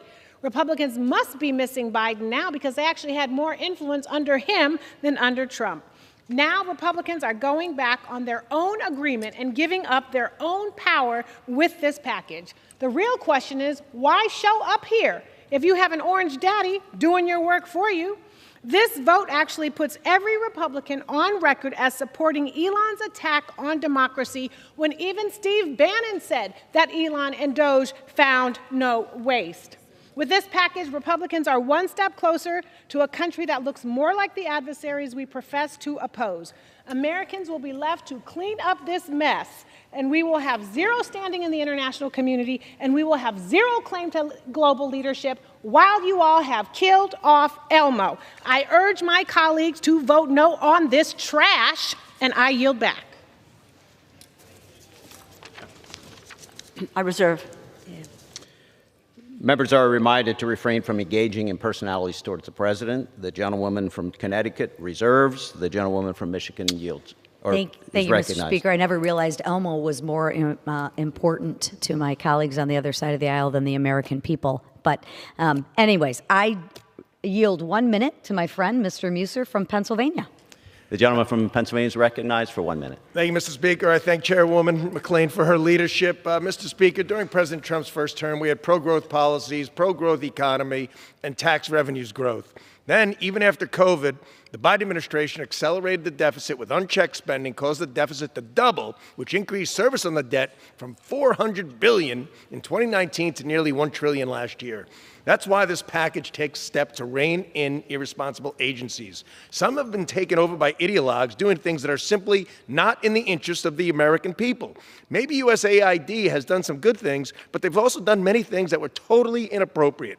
Agencies like this need to be defunded or reformed. The American people aren't going to put up with it anymore. To that end, why is the government still funding public television and radio when most people have hundreds of channels to get their news and information from? And these stations are some of the most partisan stations out there. Can you imagine, it was stated earlier, if a conservative station was funded, the left would have screamed, vilified, and exterminated it a long while ago. Mr. Speaker, let's pass this rescissions package and codify President Trump's spending reductions into law and save our country along the way. I yield back. I reserve. The gentlewoman from Michigan reserves. The gentlewoman from Connecticut is recognized and has 30 seconds remaining. I reserve. Gentlewoman from Connecticut reserves. The gentlewoman from Michigan is recognized. Mr. Speaker, I yield 1 minute to Representative Boebert from the state of Colorado. Gentlewoman from Colorado is recognized for 1 minute. Thank you, Mr. Speaker, and thank you, Madam Chair. I rise in support today of H.R. 4, President Trump's big, beautiful rescissions package. This bill slashes radical foreign aid at the State Department, USAID, and the U.S. Institute of Peace for woke gender ideology and equity nonsense that mocks American values. Why are we bankrolling wokeism abroad when ranchers and small business owners in my district are struggling? H.R. 4 defunds PBS and NPR's biased media circus. For years, taxpayers have been forced to subsidize a public media system that's less about informing and more about indoctrinating. To my friends across the aisle, I know you love your globalist pet projects, but the American people are fed up. The voters that sent us here are watching, and they're done seeing their dollars shipped overseas and funneled into biased media. H.R. 4 is a victory for taxpayers, and I urge its adoption. I yield. Mr. Speaker, I reserve. Gentlewoman from Michigan reserves. Members are reminded to address their remarks to the chair. The gentlewoman from Connecticut is recognized. I reserve. The gentlewoman reserves. The gentlewoman from Michigan is recognized. Mr. Speaker, I yield 1 minute to the gentleman from Missouri, Mr. Onder. Gentleman from Missouri is recognized for 1 minute. Thank you, Mr. Speaker. I rise in support of H.R. 4 to codify President Trump's Doge tax cuts. Americans have been awash in unsustainable debt and waste, and Americans have known it long before DOGE began its work. But what many didn't realize is just how bad the problem is. 14 million in cash vouchers for illegals at the southern border, 3.3 million for cash for being LGBTQ in the Caribbean, 47,000 for a transgender opera in Colombia, and 1.5 million to promote LGBTQ employment in Serbia, not to mention the hundreds of millions wasted on the politically biased government media known as NPR. Enough is enough. We must rein in Washington's reckless spending and hold bureaucrats accountable. I urge my colleagues to join me and put Americans and fiscal sanity first in this, what I hope will be the first of many rescission bills. Thank you, Mr. Speaker. I yield back. Mr. Speaker, I reserve. Gentlewoman reserves. The gentlewoman from Connecticut is recognized. I reserve. Gentlewoman reserves. The gentlewoman from Michigan is recognized. Mr. Speaker, how much time remains on each side? The gentlewoman has 8 minutes. Thank you. Mr. Speaker, I yield 1 minute to the gentleman from Florida, Mr. Webster. Gentleman from Florida is recognized for 1 minute. Mr. Speaker, the American people are called on today to do what they had been asked to do from their elected officials, and that is cut waste, fraud, and abuse. Today we deliver. Together with President Trump, we are eliminating billions of dollars of spending that's wasteful spending on left-wing organizations who mock millions of Americans. We'll also eliminate wasteful spending on radical programs in lands far, far away that do not put America first. I consistently voted to cut the spigot of spending, and I'll continue to do that, continue the record, and pass this bill today. I urge my colleagues to do the same. Yield back. Reserve. Gentlewoman reserves. The gentleman from Michigan, gentlewoman from Connecticut reserves. The gentlewoman from Michigan is recognized. Mr. Speaker, I yield 1 minute to the gentleman from West Virginia, Mr. Moore. Gentleman from West Virginia is recognized for 1 minute. Thank you, Mr. Speaker. As chairman of the RSC Rescissions Task Force, I'm proud to support this bill to codify the DOGE cuts. The American people know waste, fraud, and abuse when they see it. They want us to eliminate Democrats' radical agenda, including $5.1 million for global LGBTQ movements, $3 million for circumcisions in Zambia, and $833,000 for transgender surgeries in Nepal. This package also ensures tax dollars aren't used to weaponize media against the American people. The CEO of NPR called President Trump a fascist while claiming her network is unbiased. These outlets can be as insane as they want. They might want to check CNN's ratings before doing that. They're just not going to do it with the American taxpayer dollars anymore. This rescissions package is only the first step, and I urge my colleagues to support it. I yield back. Thank you. Reserve. Gentlewoman reserves. Reserve. Gentlewoman reserves. Gentlewoman is Mr. recognized. Speaker, I yield 1 minute to the gentleman from North Carolina, Mr. Harrigan. Gentleman from North Carolina is recognized for 1 minute.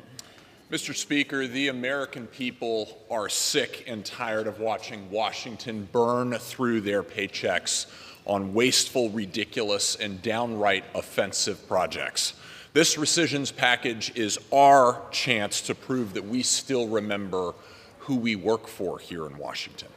We're cutting $2.5 million for electric vehicles in Vietnam, $47,000 for transgender surgeries in Colombia, and nearly $10 billion for NPR, PBS, and other bloated liberal pet projects that have no place in a responsible budget. Washington acts like taxpayer dollars are theirs to waste, but they are not. Every cent belongs to the men and women who work long hours, pay their bills, and expect their government to act with a shred of discipline. This is about more than numbers. It is about trust. It's about respect, and it is about time. I urge my colleagues to pass this bill and prove that Congress can still do the right thing. Reserve. Gentlewoman reserves. I reserve. Gentlewoman reserves. Gentlewoman is recognized. Mr. Speaker, I now yield 2 minutes from the gentlelady from North Carolina, Ms. Mace. South Carolina, my apologies. Thank Gentleman from South Carolina is recognized for 2 minutes. Thank you, Mr. Speaker. Under President Donald Trump's leadership, this rescission package codifies $9.4 billion in DOGE cuts by canceling some of the most egregious Biden-era waste, fraud, and abuse. Here are just some of the funding we are canceling today. $4 million for sedentary migrants in Colombia. $3 million for circumcision, vasectomies, and condoms in Zambia. $5.1 million to strengthen the resilience of lesbian, gay, bisexual, transgender, intersex, and queer global movements. $3 million for Iraqi Sesame Street. $2.5 million for teaching young children how to make environmentally friendly reproductive health decisions. $833,000 for services for transgender people, sex workers, and their clients and sexual networks in Nepal. The American people are begging Congress to get off its ass and codify the DOGE cuts and stop this taxpayer-funded nonsense. Failure is not an option, and I yield back. Mr. Speaker, I'm prepared to close. The gentlewoman reserves. Reserves. The gentlewoman from Connecticut is recognized. Mr. Speaker, I yield myself such time as I may consume. I ask unanimous consent to insert into the record the text of Representative Kelly's amendment. Without objection. Okay. Mr. Speaker, President Trump promised to bring down the cost of living. He made it worse. He is illegally stealing congressionally approved taxpayers' dollars and these are services for the American people. You want to deal with waste, fraud, and abuse? It's to deal with cutting back on the $4.5 trillion tax cut for the billionaires that the Republicans have supported and voted on. Tax cuts for billionaires and the biggest corporations. If you vote for this bill, you own every reckless cut crafted by Elon Musk. You are rubber stamping illegal cuts, and you own it. And I yield back.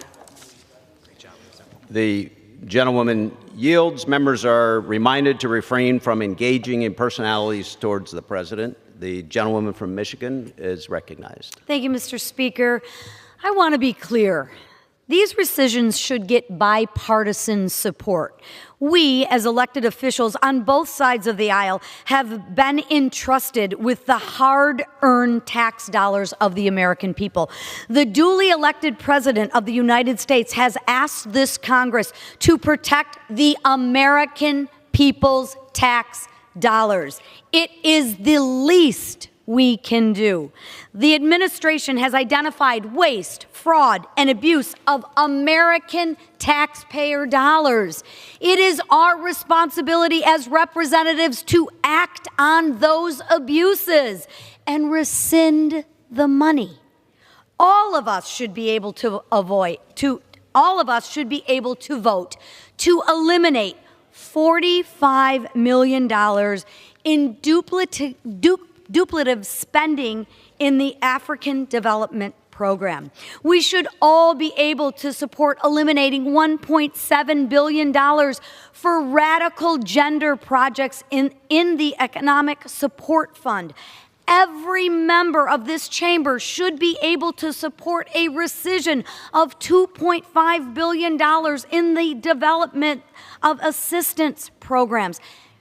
That has bankrolled corrupt leaders in foreign countries. Mr. Speaker, the American people are watching their representatives today. Emphasis on their representatives. They are watching to see if their representatives have the courage to actually fight for them. Or will their representatives defend waste, fraud, and abuse of the bloated federal government? I can say with certainty that House Republicans will always put American people first. And I hope on the other side of the aisle, they might have the courage to join us. I encourage my colleagues to join me in voting yes on H.R. 4 so that we can take the necessary first step in rescinding the wasteful spending of the American taxpayer dollars. And with that, Mr. Speaker, I yield back the balance of my time. The gentlewoman yields back the balance of her time. All time for debate has expired. Pursuant to House Resolution 499, the previous question is ordered on the bill. The question is on engrossment and third reading of the bill. Those in favor say aye. Aye. Those opposed, no. The ayes have it. Third reading. A bill to rescind certain budget authority proposed to be rescinded in special messages transmitted to the Congress by the President on June 3, 2025, in accordance with Section 1012A of the Congressional Budget and Empowerment Control Act of 1974. For what purpose does the gentlewoman from Illinois seek recognition? Mr. Speaker, I have a motion to recommit at the desk. The clerk will report the motion. Ms. Kelly of Illinois moves to recommit the bill H.R. 4 to the Committee on Appropriations. Pursuant to Clause B of Rule 19, the previous question is ordered on the motion to recommit. The question is on the motion. All those in favor say aye. All those opposed say no. In the opinion of the chair, the noes have it. The motion is not agreed to. For what purpose does the gentlewoman from Illinois seek recognition? Mr. Speaker, I ask for the yeas and nays. The yeas and nays are requested. Those in favor of a vote for the yeas and nays will rise. A sufficient number having risen, the yeas and nays are ordered. Pursuant to Clause 8 of Rule 20, further proceedings on this question will be postponed. Proceedings will resume on questions previously postponed. Votes will be taken in the following order. Passage of S 331, the motion to recommit, H.R. 4. Passage of H.R. 4, if ordered, the motion to recommit, H.R. 2056, and passage of H.R. 2056, if ordered. The first electronic vote will be conducted as a 15-minute vote. Pursuant to Clause 9 of Rule 20, remaining electronic votes will be conducted as 5-minute votes.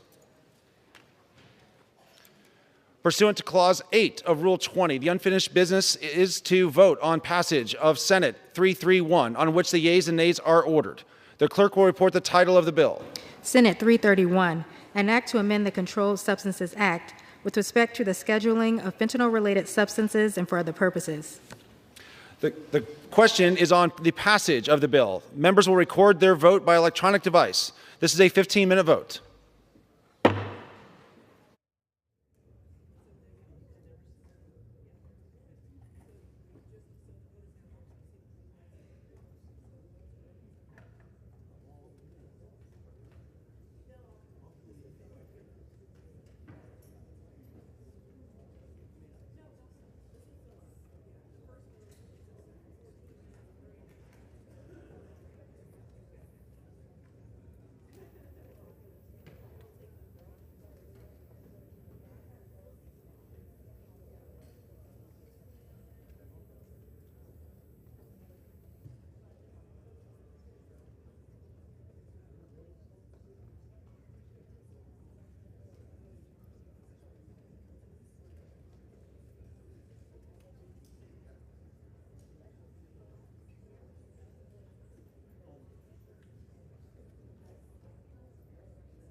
On this vote, the yeas are 321 and the nays are 104. With no members voting present, the bill is passed. Without objection, the motion to reconsider is laid on the table. Pursuant to Clause 8 of Rule 20, the unfinished business is the question on agreeing to the motion to recommit on H.R. 4, offered by the gentlewoman from Illinois, Ms. Kelly, on which the yeas and nays are ordered. The clerk will designate the motion. Motion to recommit H.R. 4, offered by Ms. Kelly of Illinois. The question is on agreeing to the motion to recommit. Members will record their votes by electronic device. This is a 5-minute vote.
On this vote, the yeas are 208 and the nays are 218.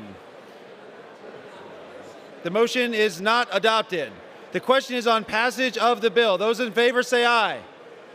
Those opposed say no.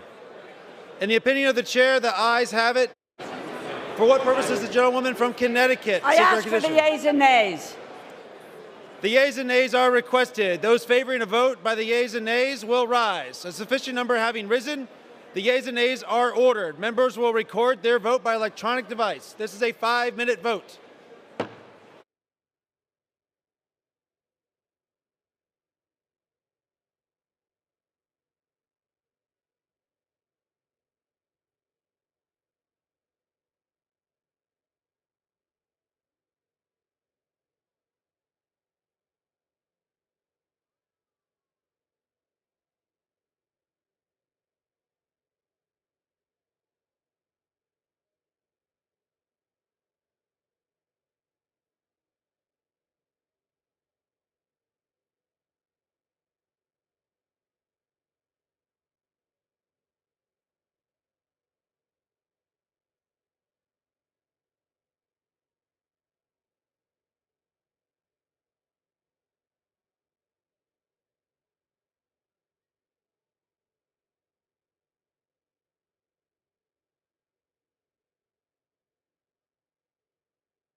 On this vote, the yeas are 214, the nays are 212. The bill is passed. Without objection, the motion to reconsider is laid on the table.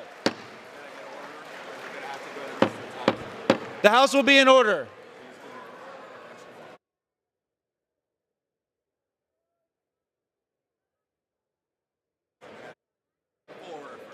The House will be in order. The House will be in order. For what purpose does the gentleman from California seek recognition? Parliamentary inquiry. As a combat veteran, I want to know what this House is going to do. But because a senior senator was attacked, illegally attacked, and drugged to the ground. Mr. Speaker, I move that the House now be adjourned. The question is on the motion to adjourn. All those in favor say aye. All those opposed say no. In the opinion of the chair, the noes have it. For what purpose does the gentleman from California seek recognition? Ask for a roll call vote. A recorded vote is requested. Those favoring a recorded vote will rise. A sufficient number having risen, a recorded vote is ordered. Members will record their votes by electronic device. This is a 5-minute vote.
On this vote, the yeas are 206 and the nays are 218.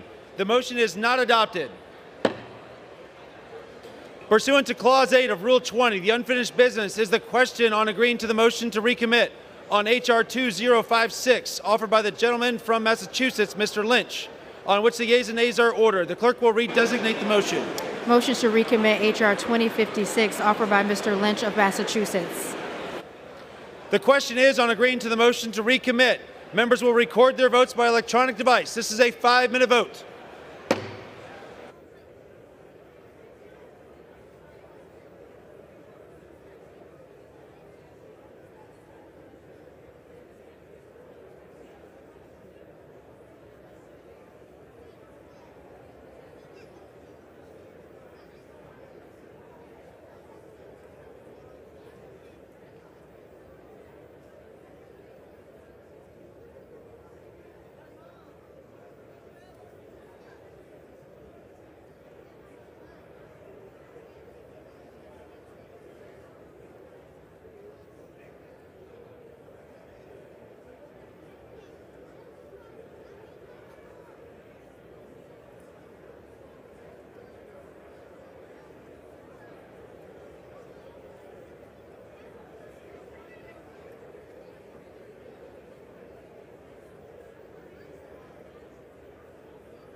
On this vote, the yeas are 205 and the nays are 215.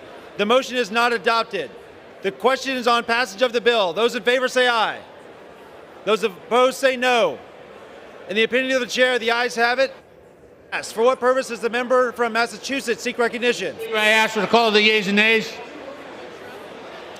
The yeas and nays are requested. Those favoring a vote by the yeas and nays will rise. A sufficient number having risen, the yeas and nays are ordered. Members will record their vote by electronic device. This is a 5-minute vote.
Vote. The yeas are 224 and the nays are 194. The bill is passed.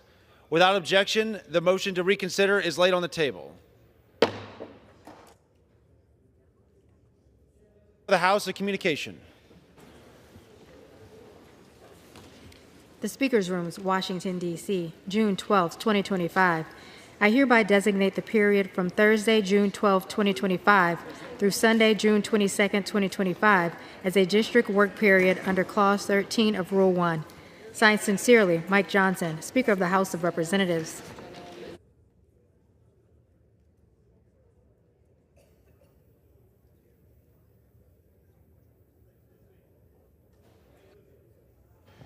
For what purpose does the gentleman from Florida seek recognition?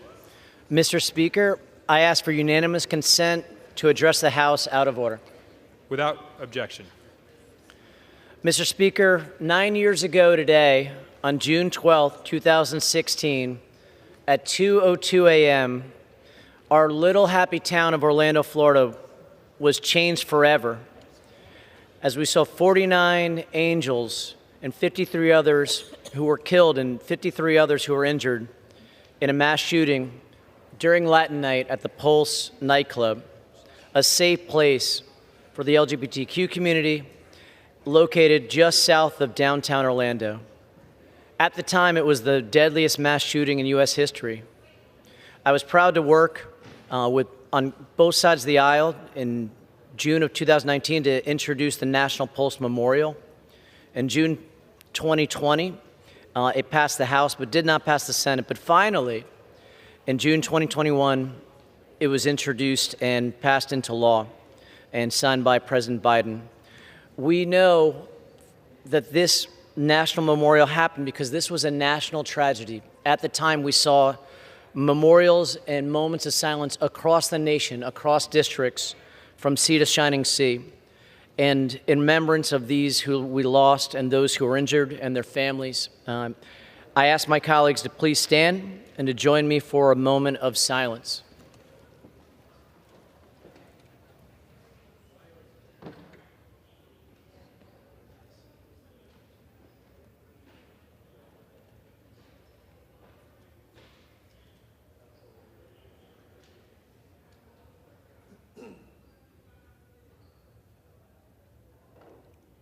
Mr. Speaker, I yield back.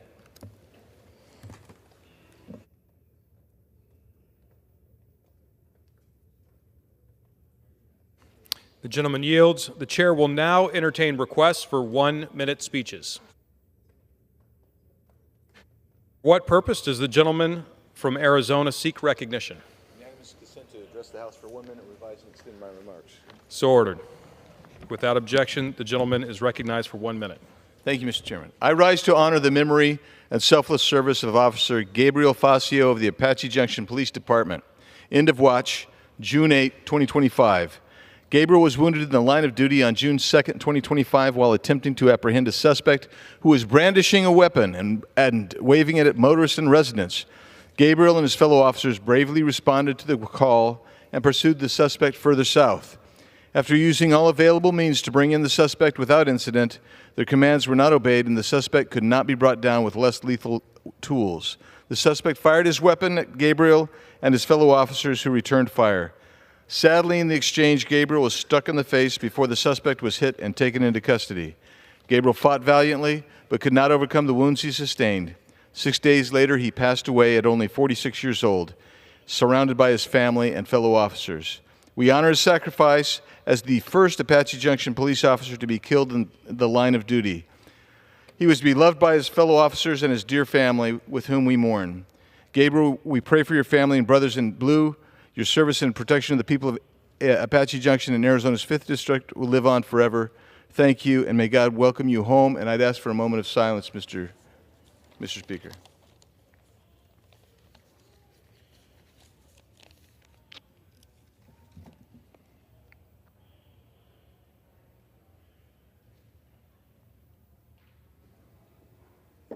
Thank you. For what purpose does the gentlewoman from Pennsylvania seek recognition? Mr. Speaker, I ask to address the House for 1 minute and to revise and extend my remarks. Without objection, the gentlewoman is recognized for 1 minute.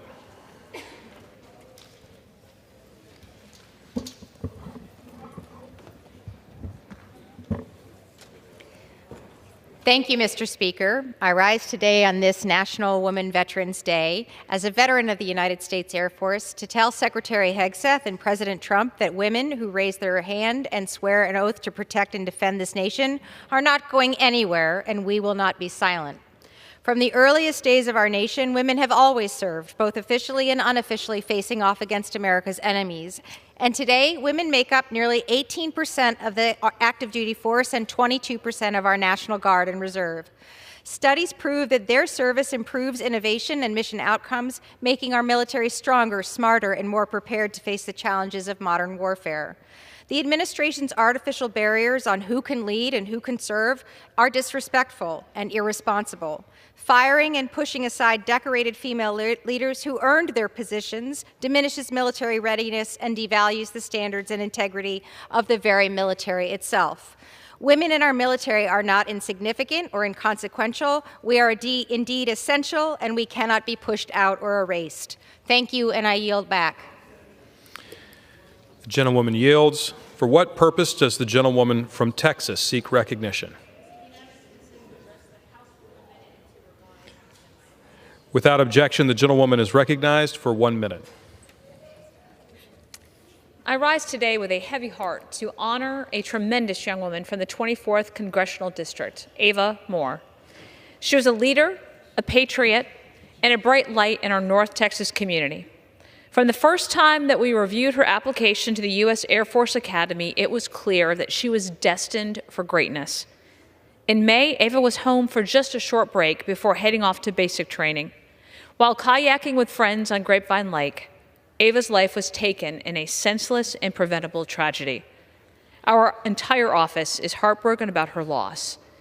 I had the privilege of speaking with Ava's father, a man of great faith, kindness, and forgiveness.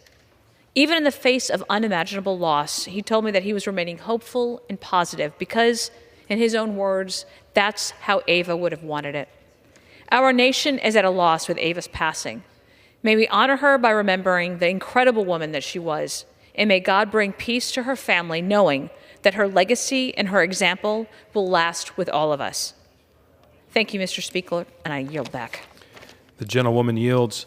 For what purpose does the gentlewoman from Texas seek recognition? Mr. Speaker, I ask unanimous consent to address the House for 1 minute and to revise and extend my remarks.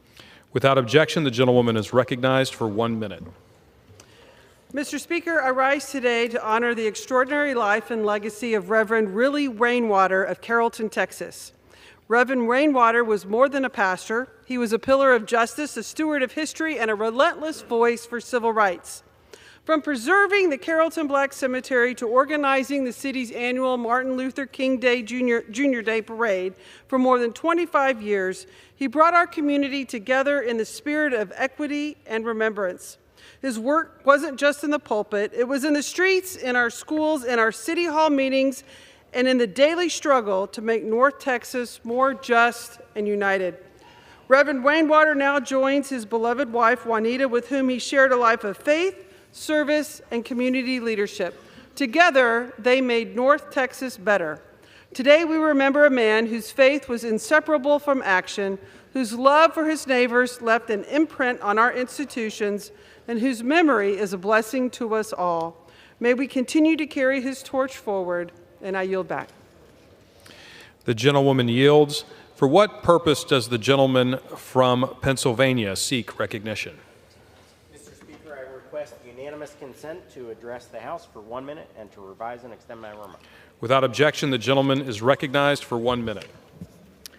Thank you, Mr. Speaker. I rise today to recognize two exceptional students from the greater Lehigh Valley, Adam Wyatt and Rhea Gandorda, recipients of the 2025 Congressional Award Gold Medal, the highest honor Congress can bestow upon a civilian youth. Adam, a student at Nazareth Area High School and an Eagle Scout, has used the program to build leadership skills, service, and discipline.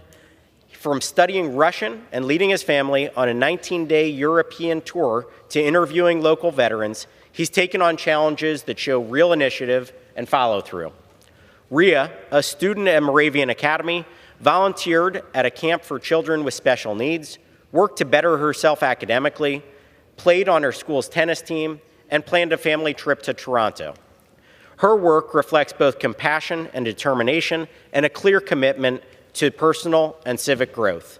Adam and Rhea exemplify the values of service, perseverance, and personal development.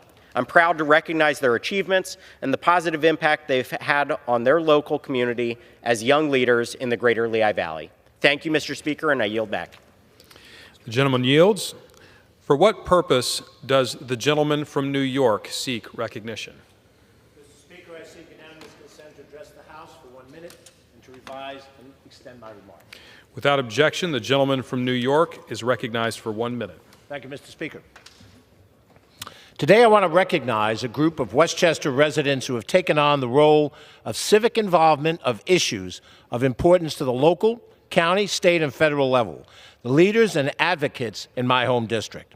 These individuals have taken on that most traditional of American values, active citizenship in matters of public policy. We have seen our values under attack: the right to vote, the rights of free speech and due process, the rights to benefits earned through honest work or service to our nation. It will take everyday citizens to stand up and say, no, we don't agree with what is happening today. We see a better future for America.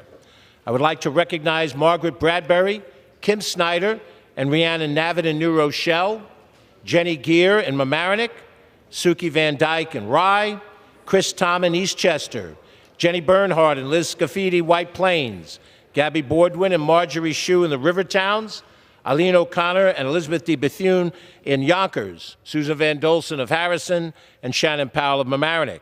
The work they are doing has earned our respect and deserves our praise. Mr. Speaker, I yield my remaining time. The gentleman yields. For what purpose does the gentleman from Florida seek recognition? Mr. Speaker, I ask unanimous consent to address this body for 1 minute and to revise and extend my remarks. Without objection, the gentleman is recognized for 1 minute. Thank you very much, Mr. Speaker. $168 billion. That was the amount the federal government improperly paid last year. We paid some bills 2 or 3 times. We paid the wrong invoices altogether. We paid invoices we didn't know we paid because there was no tracking mechanism. If only, Mr. Speaker, there were a bill to require the Department of Treasury to ensure accuracy and eligibility in federal spending.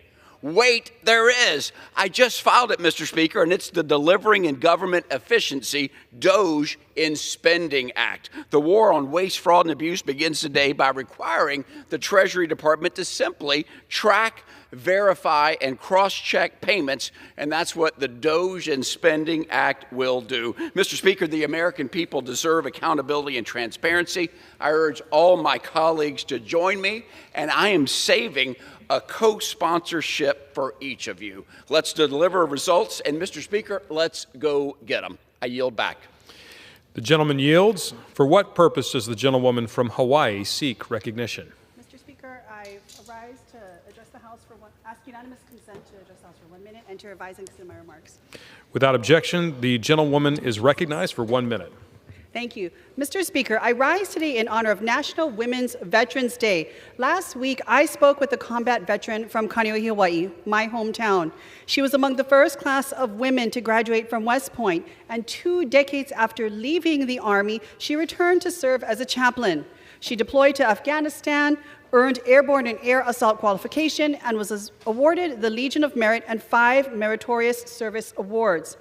Yet, she felt compelled to come all the way to Washington, D.C. to join in a veterans protest on D-Day because the very progress she helped to secure, she now saw being callously unraveled. Women's history erased from defense websites, senior female leaders pushed out, accountability on sexual assault fading, and a narrow male-centric culture of lethality that sidelines women in service. She asked me, how is it we are fighting and having to refight the battles we have already won? Shame on this administration for turning its back on women like my constituent, who've worn the uniform and are now made to fight again for the dignity and respect they have already earned. Women veterans are watching, and they will not be silent. Thank you, Mr. Speaker, and I yield back. The gentlewoman yields. For what purpose does the gentleman from Georgia seek recognition? Ask unanimous consent to address the House for 1 minute and to revise and extend my remarks. Without objection, the gentleman is recognized for 1 minute.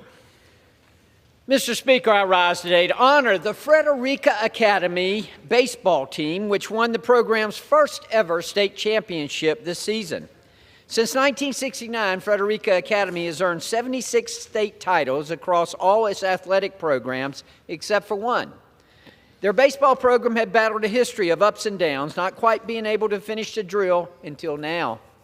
Fighting back from near elimination early in the playoffs, the St. Simon's team overcame adversity to make their first state title series since 2018.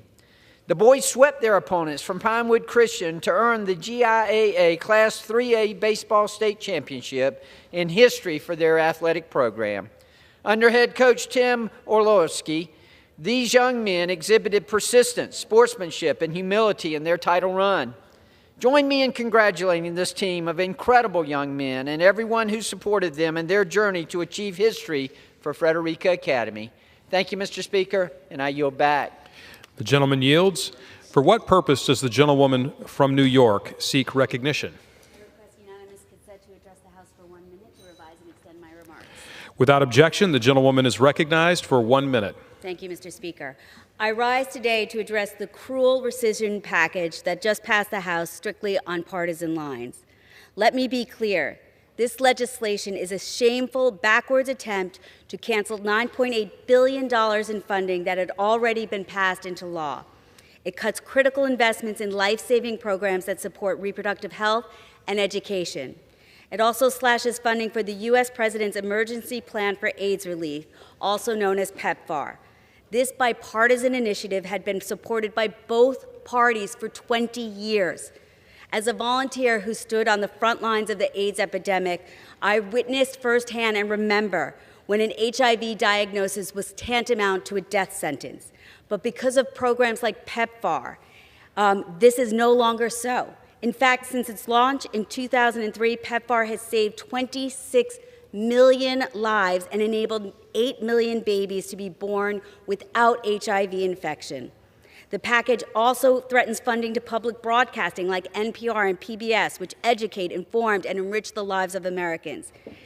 The American people have been clear that they want Congress to lower costs and make life easier for working families. Instead, we're spending our time threatening health programs and trying to take Sesame Street off the air. I yield back. The gentlewoman yields. For what purpose does the gentleman from California seek recognition? Speaker, I seek unanimous consent to address the House for 1 minute and to revise and extend my remarks. Without objection, the gentleman is recognized for 1 minute. Mr. Speaker, today was a tremendous victory for sanity in California. I had the opportunity to join President Trump at the White House, where he signed into law a resolution I introduced to reverse Gavin Newsom's ban on gas cars once and for all. I want to thank my colleagues here in Congress on both sides of the aisle who joined us in passing this and getting it to the President's desk, where it was signed into law today. Because of its passage, Californians can now continue to drive a car of their choice rather than one that is dictated to them by the government. And we're pretty close to killing the high-speed rail disaster once and for all as well, so we can invest money in our roads where it is needed. I think, Mr. Speaker, that we truly are on a path back to sanity in California. I yield back. The gentleman yields. For what purpose does the gentleman from California seek recognition? Mr. Speaker, I ask unanimous consent to address the House for 1 minute and to revise and extend my remarks. Without objection, the gentleman is recognized for 1 minute. Mr. Speaker, in just 1 week, this administration has sent ICE to conduct raids into my community to meet arbitrary deportation quotas. They have unnecessarily sent National Guard and Marines, which have only inflamed peaceful protests, and they have thrown down to the ground a U.S. Senator, my U.S. Senator, and handcuffed him for trying to ask questions to a DHS Secretary Noem. This is happening because the administration does not like that they have different opinions from, that they have different opinions from the state of California. My constituents deserve more from the president. Our democracy deserves more from the president. I stand with all Californians who want to keep pushing and keep using our voice and keep peacefully protesting the actions of this lawless president. I yield back.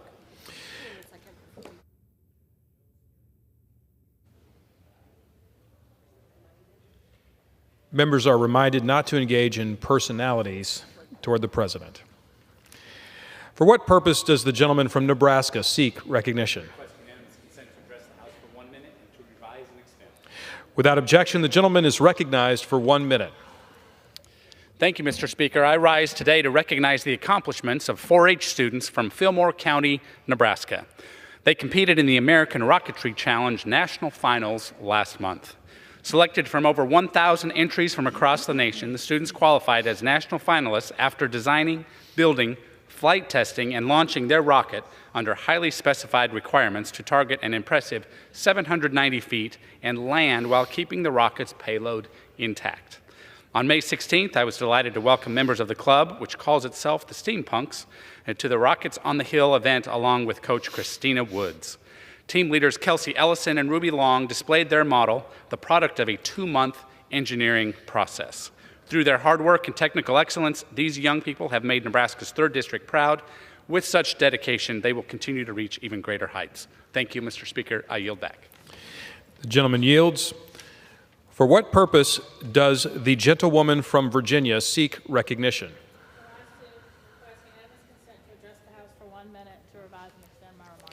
Without objection, the gentlewoman is recognized for 1 minute.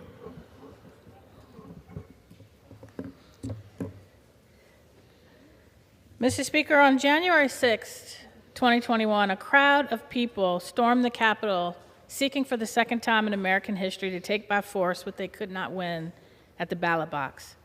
Capitol Police were beaten as they tried to protect members of this body and the Vice President of the United States from harm. Congressional leaders begged President Trump to send in the National Guard. He refused.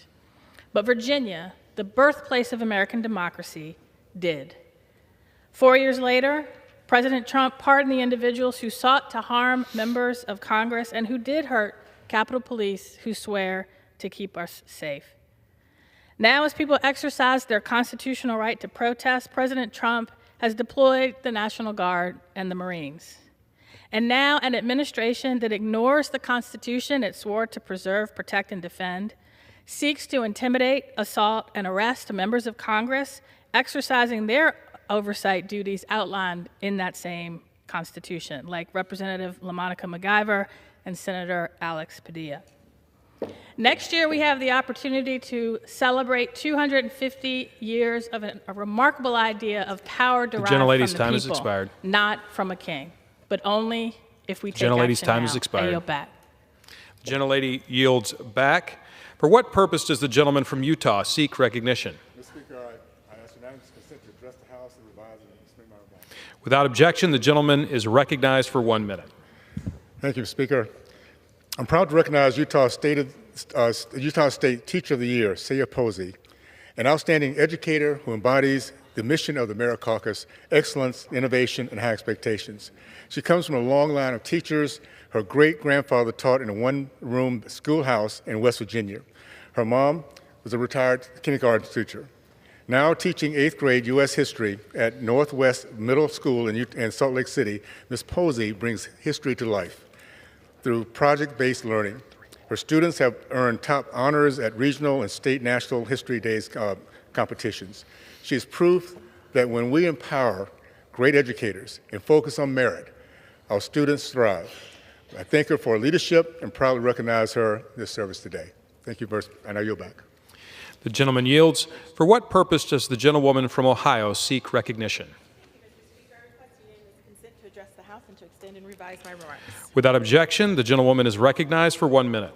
Thank you, Mr. Speaker. Today, I rise to honor the 90th anniversary of Alcoholics Anonymous, a global, peer-led, spiritual-based 12-step program and an organization founded in Ohio's 13th Congressional District in my hometown of Akron, Ohio. In June 1935, a meeting between Bill W., a New York stockbroker, and Dr. Bob, an Akron surgeon, both struggling with alcoholism, sparked a movement that would change millions of lives around the world. With the guidance of Dr. William Silkworth, they came to understand that alcoholism is not a moral failing, but a disease of the mind and body that requires treatment. From that understanding and their commitment to helping others, Alcoholics Anonymous was born. What began as one small group meeting at Akron City Hospital has now grown into a global fellowship with over 123,000 groups in 180 countries and literature translated into more than 100 languages.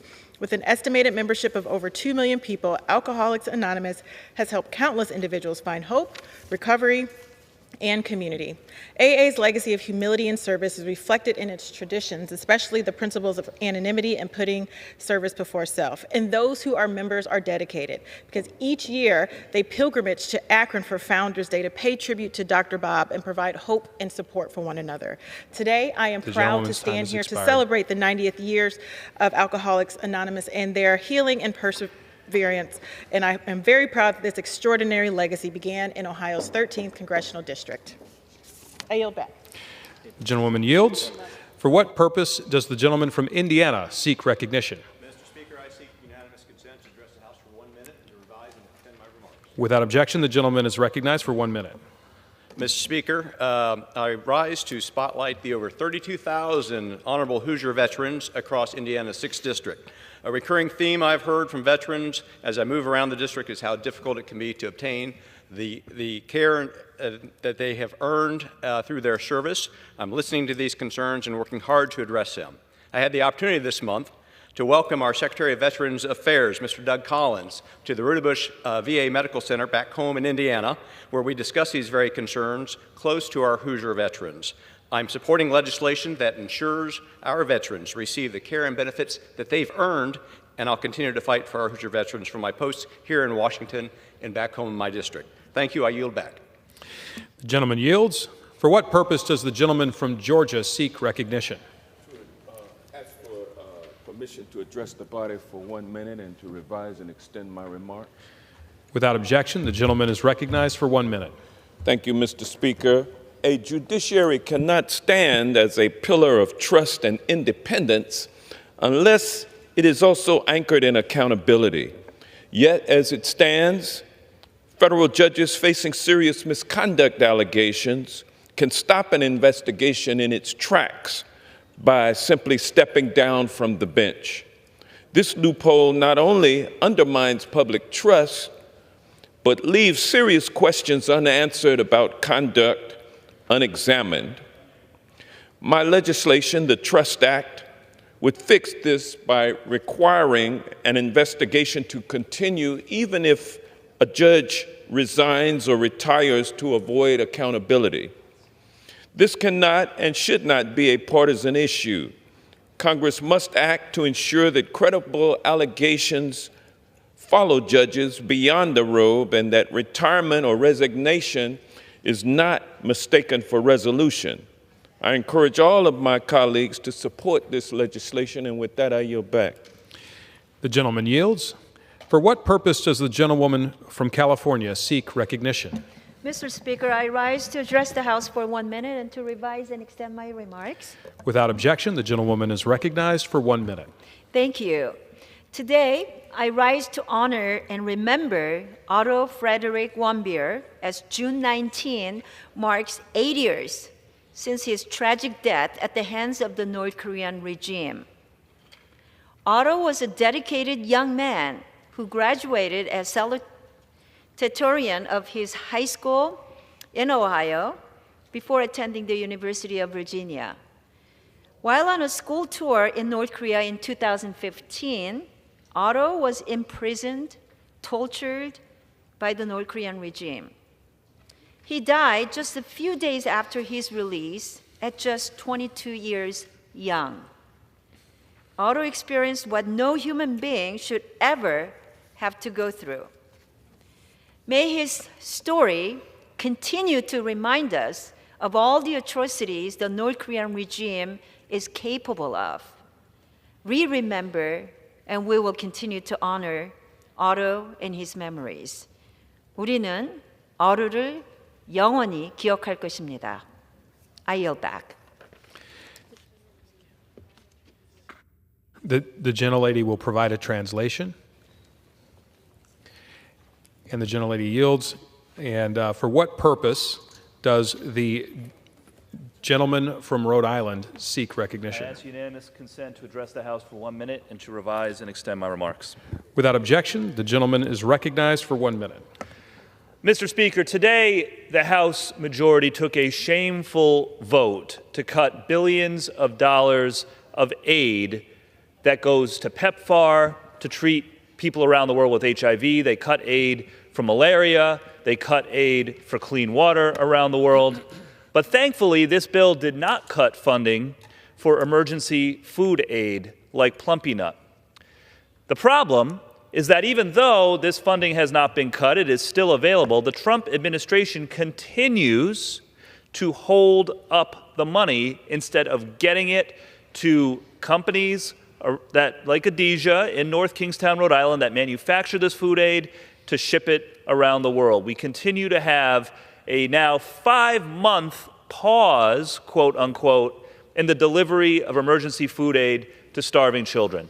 The Trump administration needs to keep its word to deliver this food aid. The money is available so that lives can be saved. This is the 21st time that I have spoken on the House floor demanding that the Trump administration restore emergency food aid. I will continue to speak every legislative day until they do it. I yield back. The gentleman yields. For what purpose does the gentleman from Georgia seek recognition? Mr. Speaker, I request unanimous consent to address the House of Representatives for 1 minute and to revise and extend my remarks. Without objection, the gentleman is recognized for 1 minute. Mr. Speaker, I rise today to celebrate the life of a man whose legacy was marked by intellect, integrity, and a deep devotion to profession and family, Mr. John M. Stuckey, Jr., who passed away on May 30th. John was born on August 9th, 1939 in Shreveport, Louisiana, and was a graduate and lifelong supporter of Louisiana State University. Following college, he moved to Washington, D.C., where he earned his law degree from George Washington University and served his country as an intelligence officer in the United States Army. After his honorable discharge as a captain, John worked in the legislative branch in which we all serve as the Chief of Staff to Senator Bill Brock. Thereafter, he and his wife, Sandra, moved to Noonan, Georgia, and established Roanoke Farm, from where John would become a pioneering leader of the Georgia Republican Party. He led President Nixon's campaign in our state and was later elected and served as chairman of the Georgia Republican Party from 1987 to 1989. In Noonan, he spent many lunches at Mama Lucia's, where he regaled his friends with stories of history, sports, and politics. He was integral in the establishment of Browns Mill Battlefield Historic Site, and he raced with his grandchildren on John Deere Gator rides across the family farm. John is survived by his wife Sandra, his son and my friend John, his daughter Erin, and 4 wonderful grandchildren. John M. Stuckey Jr.'s service to his country and legacy across our community will be felt for generations to come. Thank you, Mr. Speaker, and I yield back the balance of my time. The gentleman yields.